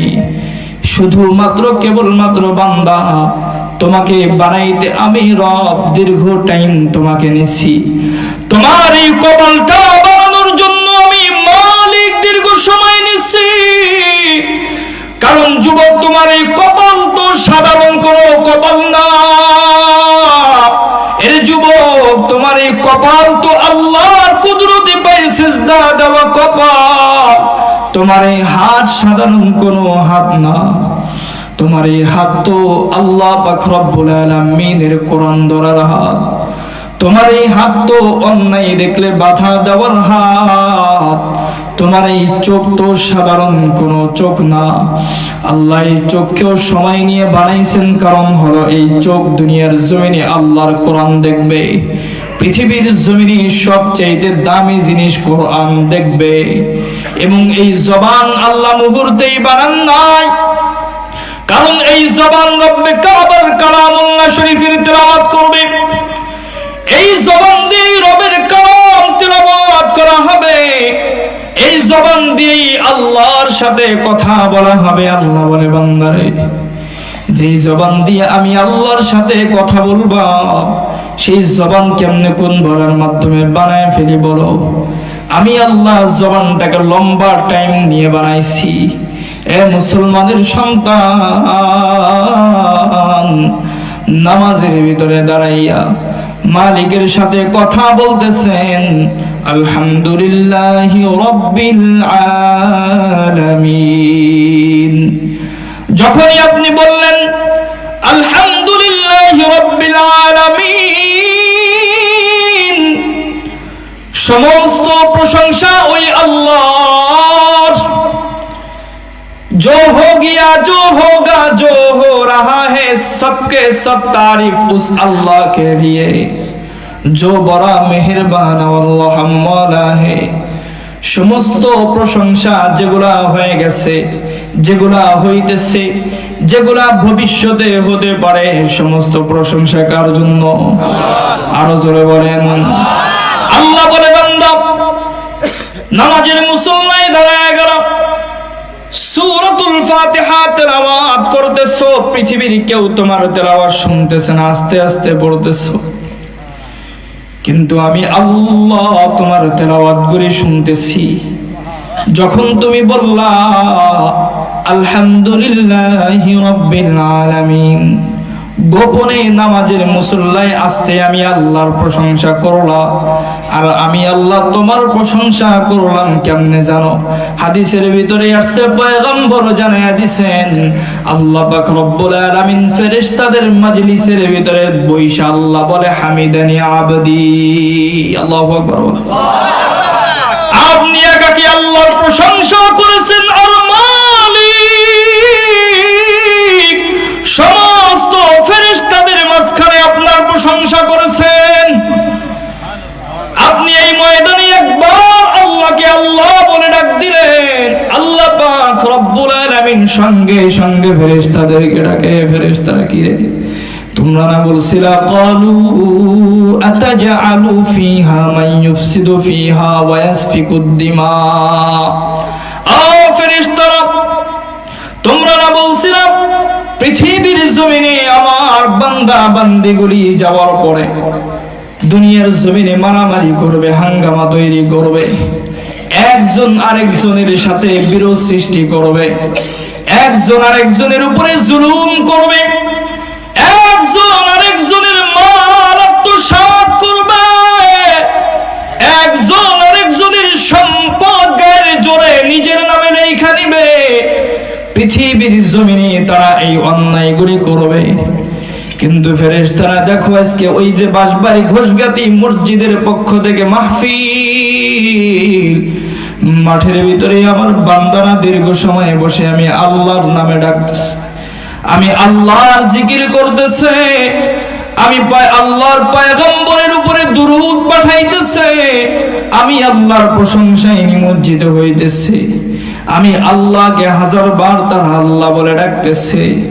এ মুসলমান, হাদিসের ভিতরে আসছে, লা ইয়াকুদু কওমুন ইয়াযকুরুনাল্লাহ ইল্লা হাফাতুহুমুল মালাইকা ওয়া গাশিয়াতুহুমুর রাহমাহ ওয়া নাযালাত আলাইহিমুস সাকিনাহ ওয়া যাকারাহুমুল্লাহু ফী মান ইনদা। এই যে মজলিসের ভিতরে বসে আছেন, আমাদের तमाम মজলিসটাকে ফেরেশতারা বেষ্টন করে রেখেছেন। শুধুমাত্র বেষ্টন করে রেখেছেন না, না, একজনের কাঁধের উপরে ভর করে আরেকজন দাঁড়ায় আছে, এভাবে ব্যারিকেড দিয়ে দাঁড়ায় আছে।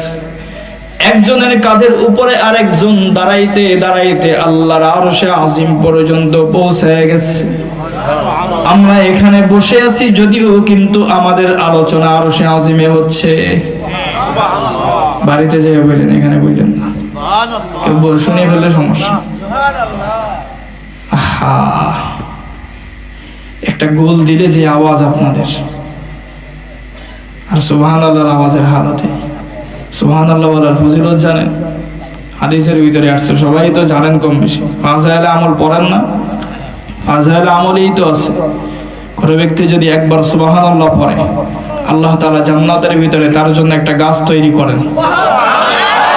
এই একটা গাছ, কোন বর্ণনায় এটাকে বাগানও বলা হয়েছে, কারণ এই গাছের দৈর্ঘ্য এতটুকু যে দ্রুতগামী ঘোড়া যদি 500 থেকে 550 বছর পর্যন্ত যদি দৌড়াইতে থাকে, তার হাই স্পিডে 500 থেকে 550 বছর পর্যন্ত যদি দৌড়ায়, ওই গাছের ছায়ার একটা মাথা থেকে আরেকটা মাথা শেষ করতে পারবে না।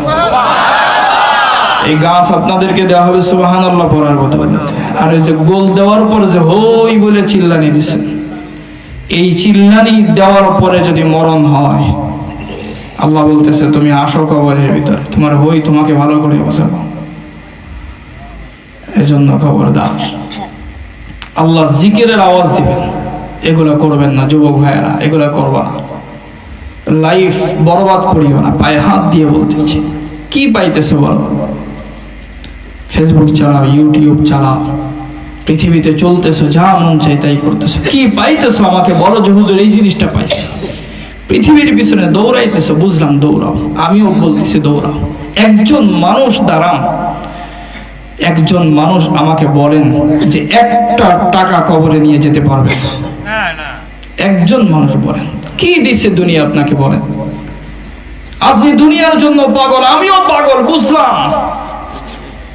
আমার মালিক তো সব দিল আমাকে, আমার চোখ দিল, হাত দিল, পা দিল, আমাকে সুস্থ রাখলো, আমাকে রিজিক দিল। ওমা মিন দাব্বাতিন ফিল আরদি ইল্লা আলাল্লাহি রিজকুহা ওয়া ইয়ালামু মুস্তাকাল্লাহা ওয়া মুস্তাওদাহা। কুলিল্লাহুম্মা মালিকাল মুলকি তু'তিল মুলকা মান তাশাউ ওয়া তানজিউল মুলকা মিম্মান তাশাউ ওয়া তু'ইজ্জু মান তাশাউ ওয়া তুযিল্লু মান তাশাউ বিয়াদিকাল খায়র ইন্নাকা আলা কুল্লি শাইইন কাদির।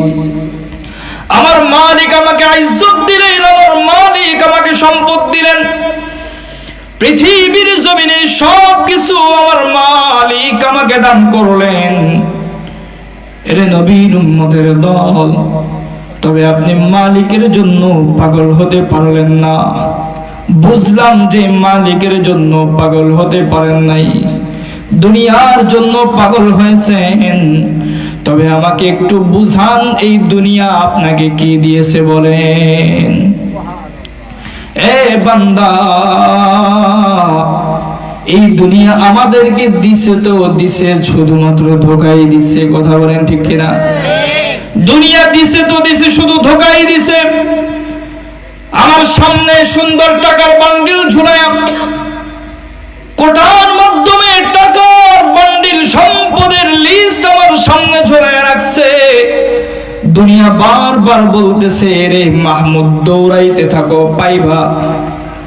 আমিও দৌড়াইতেছি, দৌড়াইতেছি, দৌড়াইতে দৌড়াইতে এক সময় আমি কবরেও চলে গেছি। ওই টাকা সামনের দিকে আগায়, সম্পদের জন্য দৌড়াইতেছি। সম্পদ সামনের দিকে আগায়, আমিও আগাই। গর্তের ভিতরে আমি পড়ে গেলাম, সম্পদ চলে গেল, কিছুই আমার সাথে গেল না। এজন্য দুনিয়া দিছে তো দিছে, শুধুমাত্র কেবলমাত্র ধোঁকাই আমাদেরকে দিয়েছে। পৃথিবীর জমিনে যত বড় লোক দেখো, যত ধনী ব্যক্তি দেখো, যত এমপি বড়, মন্ত্রী বড়, রাজা বাদশাহ বড়, একজন মানুষ তো এমন পাওয়া যাবে না যেই মানুষটা স্বেচ্ছায় সম্পদ নিয়ে যেতে পারছে। শুধুমাত্র সাদা কাফন যেগুলো আছে এগুলাই কবরে গেছে, আর কিচ্ছু যায় না। আপনি আজকে মারা যান, আমি যদি এখন মারা যাই, আপনি এখন মারা যান, চক্ষু যদি এখন বন্ধ হয়, এই পুরা সম্পদ, এলাকার সম্পদ সব আপনার।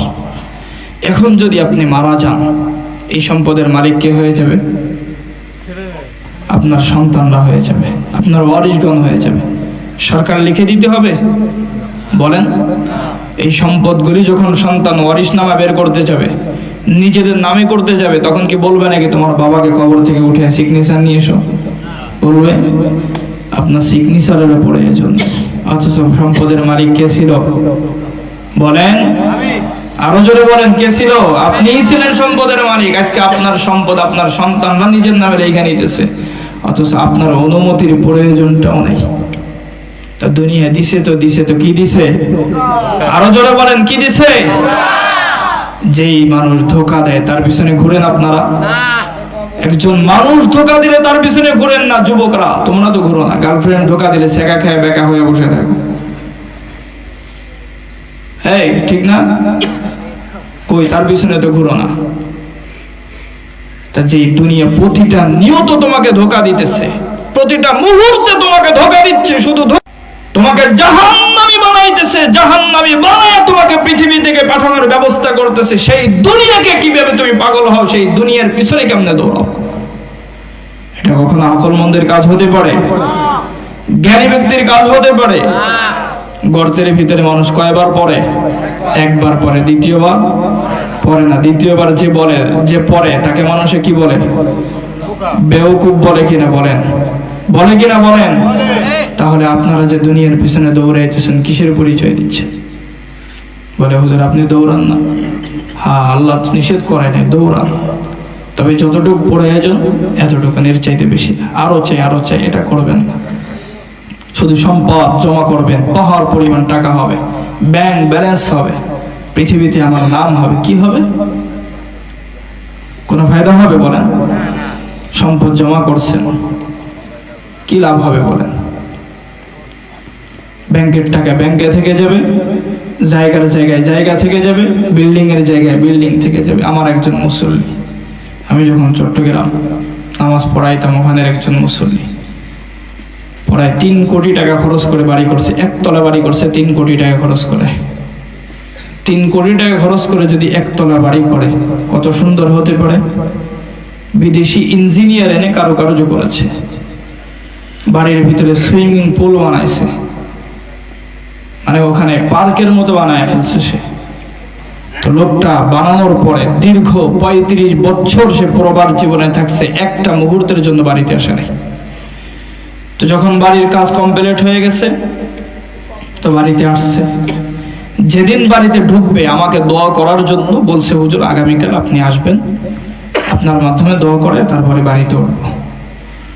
ফজরের পরে একটু ঘুমানোর পরে তারপরে যাওয়ার কথা, 8-9টা বাজে। ফজরের নামাজ যখন পড়লাম, ফজরের পরে আমল করতেছি, এই মুহূর্তে হঠাৎ করে ফোন আসছে, তার সন্তান ফোন দিয়েছে, হুজুর আমার বাবা মেডিকেলের ভিতরে মারা গেছে। কত স্বপ্ন, কত আশা ছিল না? সকাল পর্যন্ত, রাত পর্যন্ত তার মনে বড় আশা ছিল যে সকালটা হলেই হুজুরকে দিয়ে দোয়া করায় এই ঘরের ভিতরে ঢুকবো। মনের আশা মনেই থেকে গেছে, কিন্তু ঢুকতে পারছে। এটার নামে দুনিয়া, এটাই দুনিয়া। আশাই দিবে আপনাকে, কি করবে? শুধু আশাই দিবে, কিন্তু বাস্তবিক পক্ষে কখনো দুনিয়া আপনার কাছে ধরা দিবে না। এই জন্য দুনিয়ার পিছনে দৌড়ানো যাবে না। মুসলমান নবীর উম্মতের দল, আল্লাহ পাক রব্বুল আলামিন পৃথিবীর জমিনে আমাদেরকে কেন পাঠাইলেন? এতক্ষণ তো বললাম আল্লাহ আমাদেরকে কতটুকু দামি করে বানাইলেন। এবার একটু বলি কেন আল্লাহ বানাইলেন। আল্লাহ পৃথিবীকে আমাদের জন্য তৈরি করলেন, পৃথিবীর ভিতরে আমাদেরকে পাঠালেন। তাম পৃথিবীর সব আমাদের জন্য বানায়া রব্বে করিম শুধুমাত্র আমাদেরকে মালিকের জন্যই তৈরি করলেন। এই বান্দা, আমরা তো সবাই মোটামুটি কালেমা জানি কিনা? লা ইলাহা ইল্লাল্লাহু মুহাম্মাদুর রাসূলুল্লাহ। শুধুমাত্র অর্থই জানছেন যে আল্লাহ তাআলা ছাড়া কোনো মাবুদ নাই, হযরত মুহাম্মাদুর রাসূল সাল্লাল্লাহু আলাইহি ওয়াসাল্লাম আল্লাহ তাআলার বান্দা ও রাসূল। অথচ কালিমার হাকিকত জানেননি। আপনি একজন মুমিন মুসলমান, কালেমা যখন পড়েছেন লা ইলাহা ইল্লাল্লাহু মুহাম্মাদুর রাসূলুল্লাহ, ওগো আমার রব, ওগো আমার মালিক, যতদিন পর্যন্ত দুনিয়ার জমিনে থাকবো আল্লাহ, যতদিন পর্যন্ত পৃথিবীর জমিনে থাকবো, আয় রব্বে কারীম শুধুমাত্র কেবলমাত্র আপনার ইবাদত করব। আপনি ছাড়া অন্য কারো ইবাদত করব না। আয় আল্লাহ, ওয়াদা করতেছি আজকে থেকে মুমিনের খাতায় নাম লেখাইলাম, মানে দুনিয়ায় হুকুম মানবো তো শুধু আপনারই হুকুম মানবো, চাইবো তো শুধুমাত্র আপনার কাছেই চাইবো। নাকি খাজা বাবার কাছে? কার কাছে চাবেন? আরো জোরে বলেন। বিচার যদি দিতে হয় কার কাছে দিবেন? চেয়ারম্যানের কাছে বিচার দিয়ে কোনো লাভ নাই, মেম্বারের কাছে বিচার দিয়ে লাভ নাই।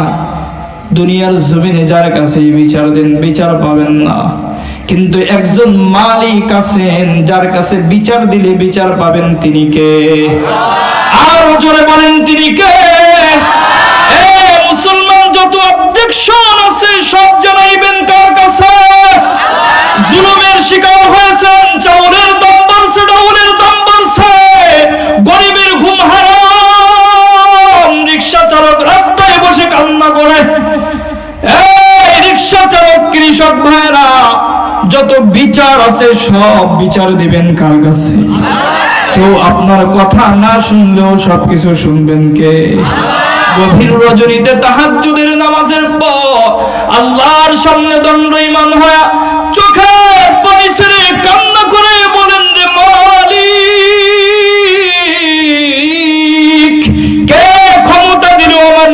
কাইরা নেওয়া? কে ক্ষমতা দিল আমার চাউল ডাউল এগুলাকে গুম করে ফেলা? কে ক্ষমতা দিল আমার নামে আসা রাস্তাঘাটের বালু সিমেন্ট খাওয়া? আয় আল্লাহ, পৃথিবীর জমিনে কাউকে বললে তারা আমার কথা শুনবে না। আল্লাহ, বিচার দেওয়ার মতো কোনো জায়গা পৃথিবীতে নাই। এজন্য গভীর রজনীতে আমি অসহায়, আমায় গরিবের জন্য তুমি মালিক ছাড়া আর কেউ না।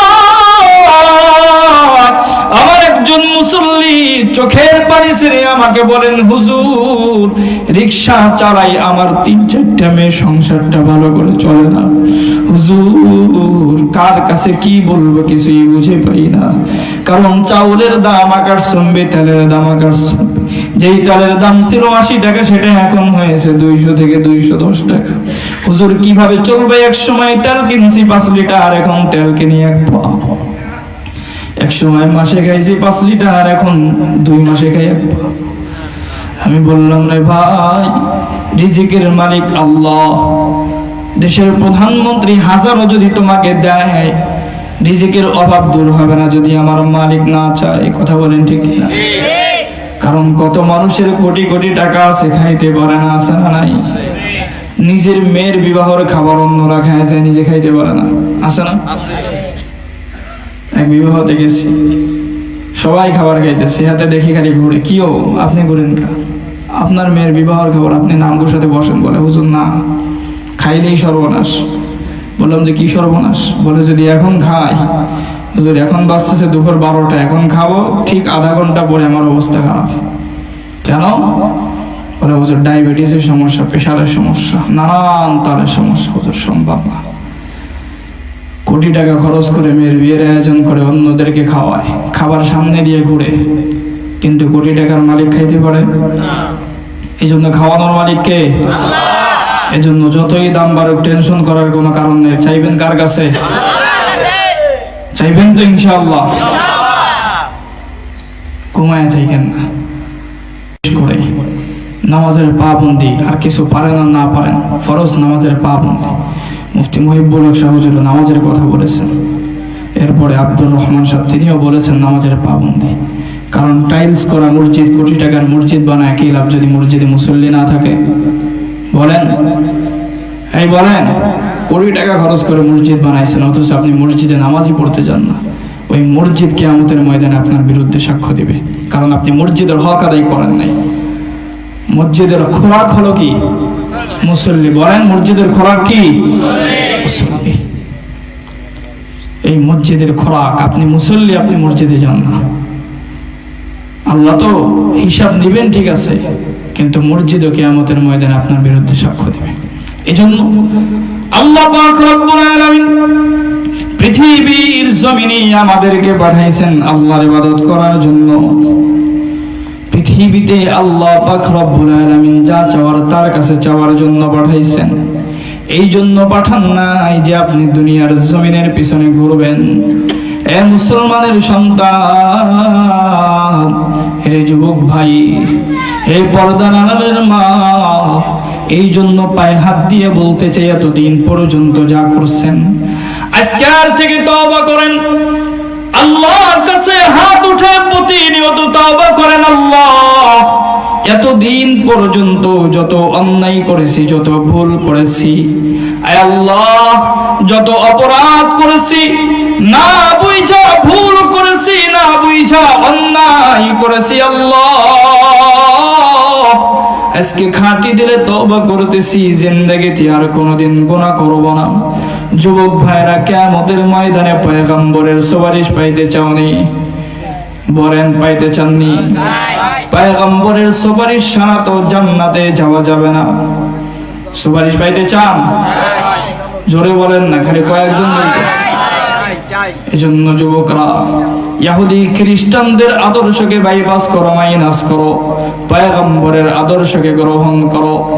আল্লাহ পাক রব্বুল আলামিনের ইবাদতগুলি পয়গম্বরের তরিকায় করো, সহিহ তরিকায় ইবাদতগুলি করো, কেননা ওই ইবাদতগুলি আপনার জান্নাতে যাওয়ার কারণ হবে। এজন্য পয়গম্বরের তরিকা মোতাবেক চলবেন, আমলের কারণেও জান্নাতে যেতে পারবেন। 2 নাম্বার, পয়গম্বরের সুপারিশেও জান্নাতি হবেন। এজন্য তওবা করেন আজকের থেকে, যে আল্লাহ যা করছি, যত ভুল করছি, যত অপরাধ করেছি, আল্লাহ সমস্ত অপরাধ, সমস্ত ভুলগুলি আপনি মাফ করে দেন। আয় আল্লাহ, যতদিন পর্যন্ত পৃথিবীতে থাকবো আর কোনো গুনাহ করব না। ওয়াদা করতে পারবেন ইনশাআল্লাহ? ওয়াদা করতে পারবেন ইনশাআল্লাহ? হাত দুইটা তুলে একটু দেখান। আয় আল্লাহ, আজকের থেকে আর জীবনে কোনোদিন সগীরা কবিরা, ছোট বড়, জানা অজানা, প্রকাশ্য অপ্রকাশ্য যত ধরনের গুনাহ হতে পারে, সমস্ত গুনাহ থেকে তওবা করতেছি। যতদিন পর্যন্ত দুনিয়াতে বেঁচে থাকবো, সবাই বলেন, জোরে বলেন, যতদিন পর্যন্ত দুনিয়াতে বেঁচে থাকবো আর কোনো গুনাহ করব না। আয় আমার আল্লাহ, আপনি আমাকে, আমার তওবাকে কবুল করে আমাকে সমস্ত গুনাহ থেকে বেঁচে থাকার তৌফিক দান। সময় লাগাইছেন অথবা 5 দিন 2-4 দিন, মাশাআল্লাহ অনেকজন। আল্লাহ কবুল করো, আরো বেশি সময় দেওয়ার তৌফিক দান করো। একটা কথা বলেন, তাবলীগ জামাতের ভিতরে ভাই, জানার ভিতরে কোনো কামিয়াবি নেই, মানার ভিতরে কামিয়াবি, বলে কিনা? আপনি হাজার কিছু জানতে পারেন, কিয়ামতের ময়দানে জাহান্নামের সর্বপ্রথম কাতারে কারা থাকবে জানেন? এক শ্রেণীর আলেম থাকবে যারা জানছে কিন্তু মানে নাই। এজন্য জানার নাম কখনোই কামিয়াবি না, মানার নাম কামিয়াবি। আওয়াজ যত দূর পর্যন্ত যাইতেছে, আমার মা বোনরাও অনেক আলোচনা শুনেছেন। শুধুমাত্র পায়ে হাত দিয়ে একটা অনুরোধ করব, সেটা হলো যে আলোচনাগুলি হয়েছে, সমস্ত আলোচনার, সমস্ত ওলামায়ে কেরামদের আলোচনার মূল যেই কথাগুলো আমি সংক্ষেপে বলে দিই আপনাদেরকে। আমি যতটুকু শুনেছি, 1 নম্বর মূল কথা হলো 5 ওয়াক্ত নামাজ। আজকের থেকে ইনশাআল্লাহ আমরা ছাড়বো না। রাজি আছি তো ইনশাআল্লাহ? 1 নম্বর 5 ওয়াক্ত নামাজ আমরা ছাড়বো না। মা বোন যিনারা আছেন, 5 ওয়াক্ত নামাজ সময় হয়ে যাওয়ার সাথে সাথে পড়ে নেবেন। এবং 2 নম্বর হলো যুবক ভাইরা যারা আছে, এটা ওয়াদা করতে পারবা, আমার বেশি যুবকের দরকার নাই, 5 জন যুবক কি ওয়াদা করতে পারবা যে হুজুর নবীর মহাব্বতে আর রব্বে কাবার জন্য পাগল হয়ে আমি আজকের থেকে এটা ওয়াদা করলাম যে এতদিন পর্যন্ত যাই আমি আমার নবীর কলিজায় আঘাত দিয়েছি, কিন্তু আজকের পর থেকে আমার এই মুখের ভিতরে খুর লাগায় আমি আর কখনো আমার পয়গম্বরের কলিজায় আঘাত দিব না। ওয়াদা করতে পারবে? একজন যুবক হইলেও দাঁড়াও, হাত তোলেন, কারা পারবেন? ইনশাআল্লাহ দোয়া করব ভাই, যদি কবুল করেন আল্লাহ তাআলা, দুনিয়া থেকে একটা ওসিলায় জান্নাতি হয়ে যেতে, কবরে যেতে পারবেন, জান্নাতি হয়ে কবরে যাবে। এই একটা ওসিলা আল্লাহ তাআলা এই যুবক ভাইদেরকে কবুল করুক। 3 নাম্বার বললাম যে সর্বদাই, সদা সর্বদা গুনাহ থেকে বেঁচে থাকবেন। 4 নাম্বার, মা বোন যিনারা আছেন, বিশেষ করে আপনাদের ঘরে মেয়েরা আছে, আপনাদের আহলিয়া স্ত্রীরা আছে, মারা আছে, বিশেষ করে বর্তমান সমাজের ভিতরে বড় একটা ভয়ঙ্কর ফিতনা হলো পর্দার খিলাফ করা। তাদেরকে আপনারা এটা বলবেন, এবং আওয়াজ যতদূর যাইতেছে আমি অনুরোধ করে বলছি যে আপনারা পর্দা করবেন। আপনাদের বেপর্দার কারণে এলাকার ভিতরে, সমাজের ভিতরে আল্লাহর গজব নেমে আসে। আপনারা যদি দিনদার হয়ে যান, আপনারা যদি পর্দা নিষেধ হয়ে যান, আপনাদের গর্ভের থেকে দিনদার সন্তান পয়দা হবে, আপনাদের কারণে আল্লাহর রহমত দুনিয়ার জমিনে বর্ষণ হবে। তো এই জন্য মা বোন যিনারা আছেন, আপনাদের ঘরে মা বোন যারা আছে, অনুরোধ করবেন আজকের থেকে যেন তারা খাস পর্দা করে চলে। আর 5 নম্বর হল, যতটুকুন সময় আপনি পান, 24 ঘন্টার ভিতরে হাঁটতেছেন, চলতেছেন, যেই দিকে যাইতেছেন, যত যাই করেন না কেন, সর্বদাই সর্বহালতে আল্লাহর জিকিরের ভিতরে মশগুল থাকবেন। পারবেন তো ইনশাআল্লাহ? হাঁটতেছেন, চলতেছেন, সুবহানাল্লাহ সুবহানাল্লাহ, পারবেন তো? যখনই যেটা করেন না কেন এই জিকির। 6 নম্বর, মা বাবার খেদমত করবেন। যুবক যারা আছে, বিশেষ করে বৃদ্ধ মা বাবা, বিয়ের পরে মা বাবাকে ভুলে যাও, ওয়াইফকে নিয়ে আলাদা হয়ে যাও, তবে মনে রাখবা তুমি একদিন মা বাবা হইবা। রাসূলের কাছে সাহাবী জিজ্ঞাসা করছে, ইয়া রাসূলুল্লাহ, ইয়া হাবিবাল্লাহ, আমার উপরে আমার মা বাবার কি হক রয়েছে। রাসূল কি বলছে জানো? ক্বালা হুমা জান্নাতুকা ওয়া নারুক, তোমার মা বাবা তোমার জন্য জান্নাত, তোমার মা বাবা তোমার জন্য জাহান্নাম। মা বাবার কারণে জান্নাত এটা ঠিক আছে, কিন্তু জাহান্নাম কেমনে হইল? আল্লাহ রাসূল পরের হাদিসে জানায়া দিয়েছে, রিজল রাব্বি ফি রিজল ওয়ালিদি ওয়া সাখাতুর রাব্বি ফি সাখাতিল ওয়ালিদ, যে তোমার মা বাবা যদি তোমার উপরে সন্তুষ্ট হয়, রিজল রাব্বি, রব তোমার উপরে সন্তুষ্ট হবে, রিজল ওয়ালিদ যদি তোমার মা বাবা তোমার উপরে সন্তুষ্ট হয়, ওয়া সাখাতুর রাব্বি ফি সাখাতিল ওয়ালিদ যদি তোমার মা বাবা তোমার উপরে বেজার হয়, অসন্তুষ্ট হয়, তাহলে ওই মালিক তোমার উপরে বেজার। আর মালিক যদি বেজার হয়, জান্নাতে যদি পড়বেন, সমস্ত তামাম জিন্দেগি বরবাদ হয়ে যাবে। এই 6টা আমল করবেন তো ইনশাআল্লাহ? আল্লাহ পাক রব্বুল আলামিন সর্বপ্রথম আমাকে আমল করার তৌফিক দান করো। আয় আল্লাহ, যারা এতক্ষণ আলোচনা শুনেছে, আল্লাহ সবাইকে আপনি এই আলোচনাগুলির উপরে আমল করার তৌফিক দান করো। সকলেই বলে আমিন। ওয়া আখিরু দাওয়ানা আলহামদুলিল্লাহি রাব্বিল আলামিন। আদিম সর্দার ভাই আব্বা মসজিদের মনে করেন প্রতিষ্ঠা থেকে যত মুরব্বী ছিল সবার জন্য তারা শ্রম দিয়েছে, এবং এখন বিশেষ করে আপনারা দোয়া করবেন ইনশাআল্লাহ। আপনাদের নূরে মদিনা মসজিদ, আলহামদুলিল্লাহ, আমি এক গ্রামের ভিতরে, এরকম একটা গ্রামের ভিতরে আমি মসজিদ দেখে খুব খুশি হয়েছি। তবে একটা কথা আমি না বলে পারি না, আমি অনেক দিন থেকে ইমামতি করি, একবার ছাত্র জামানা থেকে। কিছু ভোগান্তির কথাগুলোর কারণে বলতে হচ্ছে, কিছু মনে করেন না আপনারা। আমাদের দেশের অবস্থা হলো এমন, কোটি টাকার মসজিদ বানাই, কিন্তু ইমাম সাহেবের কোনো যত্নই আমরা নেই না, ঠিক না? আপনারা ঠিক বললেও ঠিক, না বললেও ঠিক, কারণ আমি ছোটবেলা থেকে ইমামতি করে আসছি, এই জন্য আমি জানি। এজন্য দয়া করে হাত জোর করে বলতেছি, আপনাদের ইমাম সাহেব আছে, আলহামদুলিল্লাহ, অত্যন্ত ভালো মানুষ। আর কিছু পারেন আর না পারেন, ইমামের কদর করবেন, ওনার সাথে মুসাফা করবেন। আল্লাহর পয়গম্বরের সাথে মুসাফা করলে যে সওয়াব আল্লাহ তাআলা সেই সওয়াব দিয়ে দিবে। একবেলা খাবার খাওয়াবেন বাড়ি নিয়ে, হাদিসের ভিতরে আসছে না? হাদিসেই তো বলা হয়েছে, যদি ওলামায়ে কেরামকে একবেলা খানা খাওয়ান, মনে করবেন যে আপনি নবীকে খাওয়াই দিচ্ছেন। এটা হকদার সবচাইতে বেশি আপনার এলাকার মাদ্রাসার ছাত্র এবং আপনার মসজিদের ইমাম। এজন্য অন্তত খবর নেবেন, হুজুর কি অবস্থায় আছেন, কিভাবে চলতেছেন। আর বিশেষ করে বড় একটা প্রবলেম, ইমামদের বেতন বাকি থাকে আমাদের এলাকাগুলোতে। এই কাজটা যেন খবরদার না হয় যথাসময়, কারণ তার ওটা দিয়ে চলতে হয়। আপনার ফ্যামিলি যেরকম চলে আপনার ইনকামের উপর, ওটা তার ইনকাম, ওটা দিয়ে চলতে হয়। এই জন্য এটাতে বিলম্ব করবেন, এটা অনুরোধ করলাম আপনাদের কাছে। আপনাদের ইমাম সাহেব যে কিছু বলছে এটা না, আমি আমার সমস্ত মাহফিলে এই কথাটা বলি, সমস্ত মাহফিলের শেষে এটা আমি বাধ্যতামূলক, মানে আমি মনে করি এটা বলা আমার জন্য পর্যায়ে। কারণ আমি ছোটবেলায় যখন ইমামতি করছি ছাত্র জামানায়, তখন অনেক ভোগান্তিতে আমি পড়ছি। এই জন্য আমি সবসময় বলি এটা করবেন তো ইনশাআল্লাহ? ইমামের খবর নেবেন। দ্বিতীয় কথা হলো, মসজিদের জন্য যারা শ্রম দিয়েছেন, কষ্ট করেছেন, আর বিশেষ করে আজকের এই মাহফিল এই পর্যন্ত সফলভাবে আনার জন্য যারা শ্রম দিয়েছেন, কষ্ট করছেন, যুবক ভাইয়েরা, বৃদ্ধ বাবা যারা দৌড়াদৌড়ি করছেন, একটা মাহফিল তো আর কথার মুখের কথাই হয়ে যায়, অনেক শ্রমের প্রয়োজন, কষ্টের প্রয়োজন। তো তাদের জন্য দোয়া করবেন, আল্লাহ তাআলা যেন তাদের এই শ্রমকে নাজাতের ওসিলা বানায় দেন, এবং এই শ্রমগুলো এই মাহফিলকে ওসিলা করে আল্লাহ তাআলা যেন তাদেরকে জান্নাতি বানায় কবরের ভিতরে। সকলে এক বছর ফাতিহা পড়ি, 3 বছর ইখলাস পড়ি। বিসমিল্লাহির রহমানির রহিম।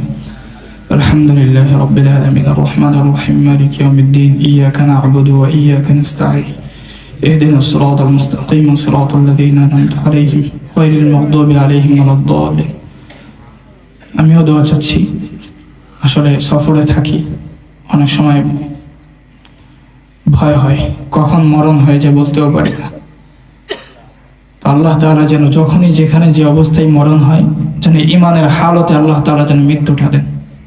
1 নম্বর দোয়া আছে। 2 নম্বর আরেকটা দোয়া, সেটা হলো আমার জীবনের বড় তামান্না, বড় স্বপ্ন, জিহাদের ময়দানে জিহাদ করতে করতে শহীদ হওয়া। খাস করে দোয়া চাই, সব জায়গায় যেরকম চাই আপনাদের কাছেও চাইতেছি। অনেক দাড়িবাগা মুরব্বীরা আছেন, দোয়া করলে দোয়া কবুল হয়ে যাবে। দোয়া করবেন আল্লাহ তাআলা যেন আমার এই দিলের তামান্নাটা যেন আল্লাহ তাআলা পুরা করেন, এবং আমার মৃত বাবার জন্য দোয়া চাই, তার কাছে দোয়া করবেন। আমি আপনাদের সবার বাবা মায়ের জন্য দোয়া করবেন ইনশাআল্লাহ। আলহামদুলিল্লাহি রাব্বিল আলামিন والصلاة والسلام على أشرف الأنبياء والمرسلين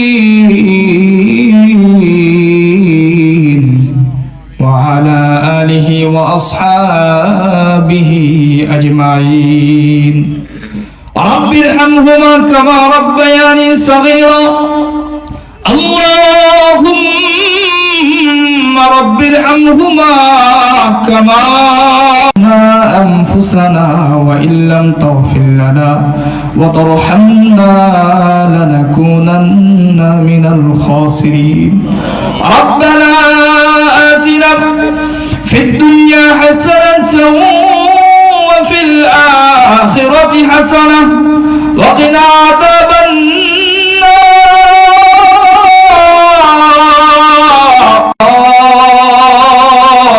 وقنا عذاب الميزان وقنا عذاب يوم মসজিদের উদ্যোগে আয়োজিত ইসলামী এই সম্মেলনের ময়দান থেকে আপনি মালিকের দরবারে হাত উঠাইছেন আল্লাহ দুনিয়ার জমিনের উপরে আসমানের নিচে আমার কাছে মনে হয় সবচেয়ে বড় গুনাহগার হলাম আমি আল্লাহ আয় রব্বে কারীম এত পরিমাণ গুনাহ করছি রে মালিক যে গুনার কোনো সীমা নাই রে আল্লাহ আয় আল্লাহ যখন গুনাহের দিকে তাকাই জাহান্নাম ছাড়া কোনো উপায় নাই আল্লাহ তোমার রহমতের দিকে যখন তাকাই জান্নাতের আশাও তো ছাড়তে পারি না রে আল্লাহ আয় রব্বে কারীম ভিক্ষুকের মতো দয়া করে মায়া করে জীবনের সব গুনাহগুলি মাফ করে দাও আয় রব্বে কারীম আয় মালিক সমস্ত গুনাহগুলিকে নেকি দ্বারা পরিবর্তন করিয়া দাও আল্লাহ তুমি যদি আমাদেরকে মাফ না করো মাফ করনে ওরা আর কেউ নাই আয় আল্লাহ দুনিয়ার জমিনে যদি কোনো কিছু প্রয়োজন হয় মানুষের কাছে চাইলে পাওয়া যায় কিন্তু গুনাহ মাফ করনে ওরা পৃথিবীতে আর কেউ নাই আয় আল্লাহ তুমি ছাড়া গুনাহ মাফ করার মতো আর কেউ নাই রে মালিক তোমার কুদরতি পায়ে হাত দিয়ে ক্ষমা চাই দয়া করে মায়া করে জীবনের সব গুনাহগুলি মাফ করে দাও শয়তানের ওয়াসওয়াসা থেকে হেফাজত করো আল্লাহ আয় আল্লাহ ঈমান ওয়ালা জিন্দেগি বানানোর তৌফিক দাও আয় রব্বে কারীম পরহেজগার মুত্তাকি হওয়ার তৌফিক দাও আল্লাহ যতদিন পর্যন্ত দুনিয়ার জমিনে বাঁচবো ঈমান নিয়ে বাঁচার তৌফিক দাও রে আল্লাহ আয় রব্বে কারীম গভীর রজনী গো মালিক রাত্র ভোর রাত্রের দিকে গড়াইতেছে আল্লাহ দোয়া কবুল হওয়ার সময় তোমার কাছে তওবা করতেছি আয় আল্লাহ জানি না কার চোখের পানি তোমার কাছে বড় পছন্দ হয় রে যুবক ভাইরা আল্লাহর কাছে চোখের পানি ফেলে কান্না করো কারণ মালিকের কাছে চোখের পানি বড় পছন্দ ওই জাহান্নামের ভয়ে পাথর পর্যন্ত কান্না করতেছে যার কারণে ঝর্ণা হয়ে যাইতেছে এ বান্দা তোমার দিল কি পাথরের চাইতেও বড় মজবুত হয়ে গেছে জাহান্নামের ভয় কেন তোমার দিল কান্না করে রে যুবক রে যুবক জাহান্নামের ভয় কেন তোমার চোখের থেকে পানি ঝরে না রে ভাই একটু জাহান্নামের ভয় দিনের ভিতরে ঢুকাও জাহান্নামের আযাবের ভয় দিনের ভিতরে ঢুকাও কবরের ভয় দিনের ভিতরে ঢুকাও এ ভাই আল্লাহর কাছে একটু চোখের পানি ফেলে কান্না করো কারণ ওই মালিকের কাছে চোখের পানি বড় পছন্দ আল্লাহ হয়তো একটা ফুটে চোখের পানি রসিলায় তোমার জিন্দেগিটা পরিবর্তন করে দিতে পারে আয় রব্বে কারীম আয় মালিক আল্লাহ তোমার কত বান্দারা ময়দানে চোখের পানি ফেলে কান্না করতেছে পানি ফেলাইতে কত বৃদ্ধ বাবাজিরা চোখের পানি ফেলাইতেছে আল্লাহ, কত ছোট বাচ্চাগুলি চোখের পানি ফেলে কান্না করে আল্লাহ, তোমার দিলে কি একটু দয়া হয় না? আয় রব্বে করিম, এই গুনাহগার বান্দাগুলো তুমি মাফ করে দাও। আয় আল্লাহ পাক রব্বুল আলামিন, আমাদের যাদের মা বাবা কবরস্থ হয়েছে আল্লাহ, এই ময়দানে জানি না কার মা নাই, কার বাবা নাই। আয় রব্বে করিম, আমিও তো একজন বাবা হারা এতিম সন্তান রে আল্লাহ, আমার মতো কত এতিম ময়দানের ভিতরে বসে আছে আল্লাহ। আমাদের যাদের মা বাবা কবরে আছে সবার মা বাবার কবরগুলি জান্নাতের বাগিচা বানায়া দাও, উঠে নাও।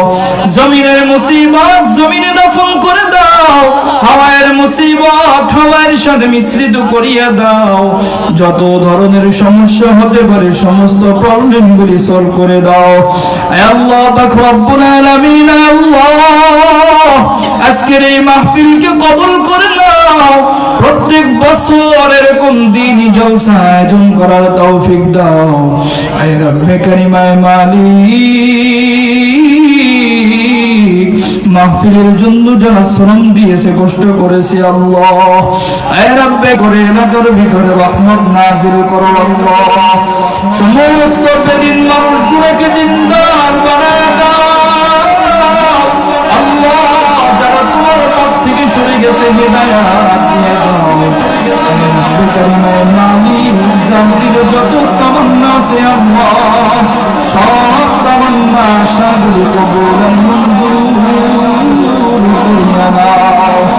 আয় আল্লাহ পাক রব্বুল আলামিন, এই নূরে মদিনা মসজিদকে কবুল করে নাও আল্লাহ। মসজিদের ইমাম সহ কমিটিতে যারা আছে কবুল করে নাও, এলাকাবাসীকে কবুল করে নাও। আয় আল্লাহ, এলাকাবাসীর সমস্ত কসুরগুলি মাফ করে দাও। আয় রব্বে কারীম, আয় আল্লাহ, এলাকার আশেপাশে যারা কবরস্থান আছে আল্লাহ, যত কবরস্থান আছে, কবরস্থানে যত মানুষ ঘুমায় আছে সমস্ত কবরবাসীকে মাফ করে দাও। মাহফিলের ওসিলায় সমস্ত কবরবাসীকে জান্নাতুল ফেরদাউস নসিব করে দাও। আয় আল্লাহ, আমাদের ভিতরে যার মনে যত নেক আশা আছে সমস্ত নেক আশাগুলো পুরা করে দাও। সবার মনের নেক মাকাসিদগুলি পুরা করে দাও। পয়গম্বর সাল্লাল্লাহু আলাইহি ওয়াসাল্লাম ওসিলা, আয় আল্লাহ, আমাদের ভিতরে যার হাতকে তোমার পছন্দ হয় তার ভিতরে আল্লাহ, যারা চোখের পানি তোমার পছন্দ হয় তার চোখের পানি মিশিয়ে আমাদের দোয়াকে কবুল মঞ্জুর করিয়া নাও। हर दुनी में देने तू तैयार है, जीना हम के उससे तू बेजार है। तरफ से हो कि हम खारो तबाह आ पड़ी अब तेरे दर पे या इलाह। ऐ तू ही हाजत रवाए तो जहां हम तेरा दर सोर कर जाए कहा। सदक अपनी इज्जत इजलाल का, सदक पैगंबर उनकी आल का। अपने रहमत हम पे अब मबदूल करो, ये मुनाजात और दुआ मक़बूल करो। सुब्हान रब्बिक रब्बिल इज्जति अम्मा यसिफून, وسلام على المرسلين والحمد لله رب العالمين।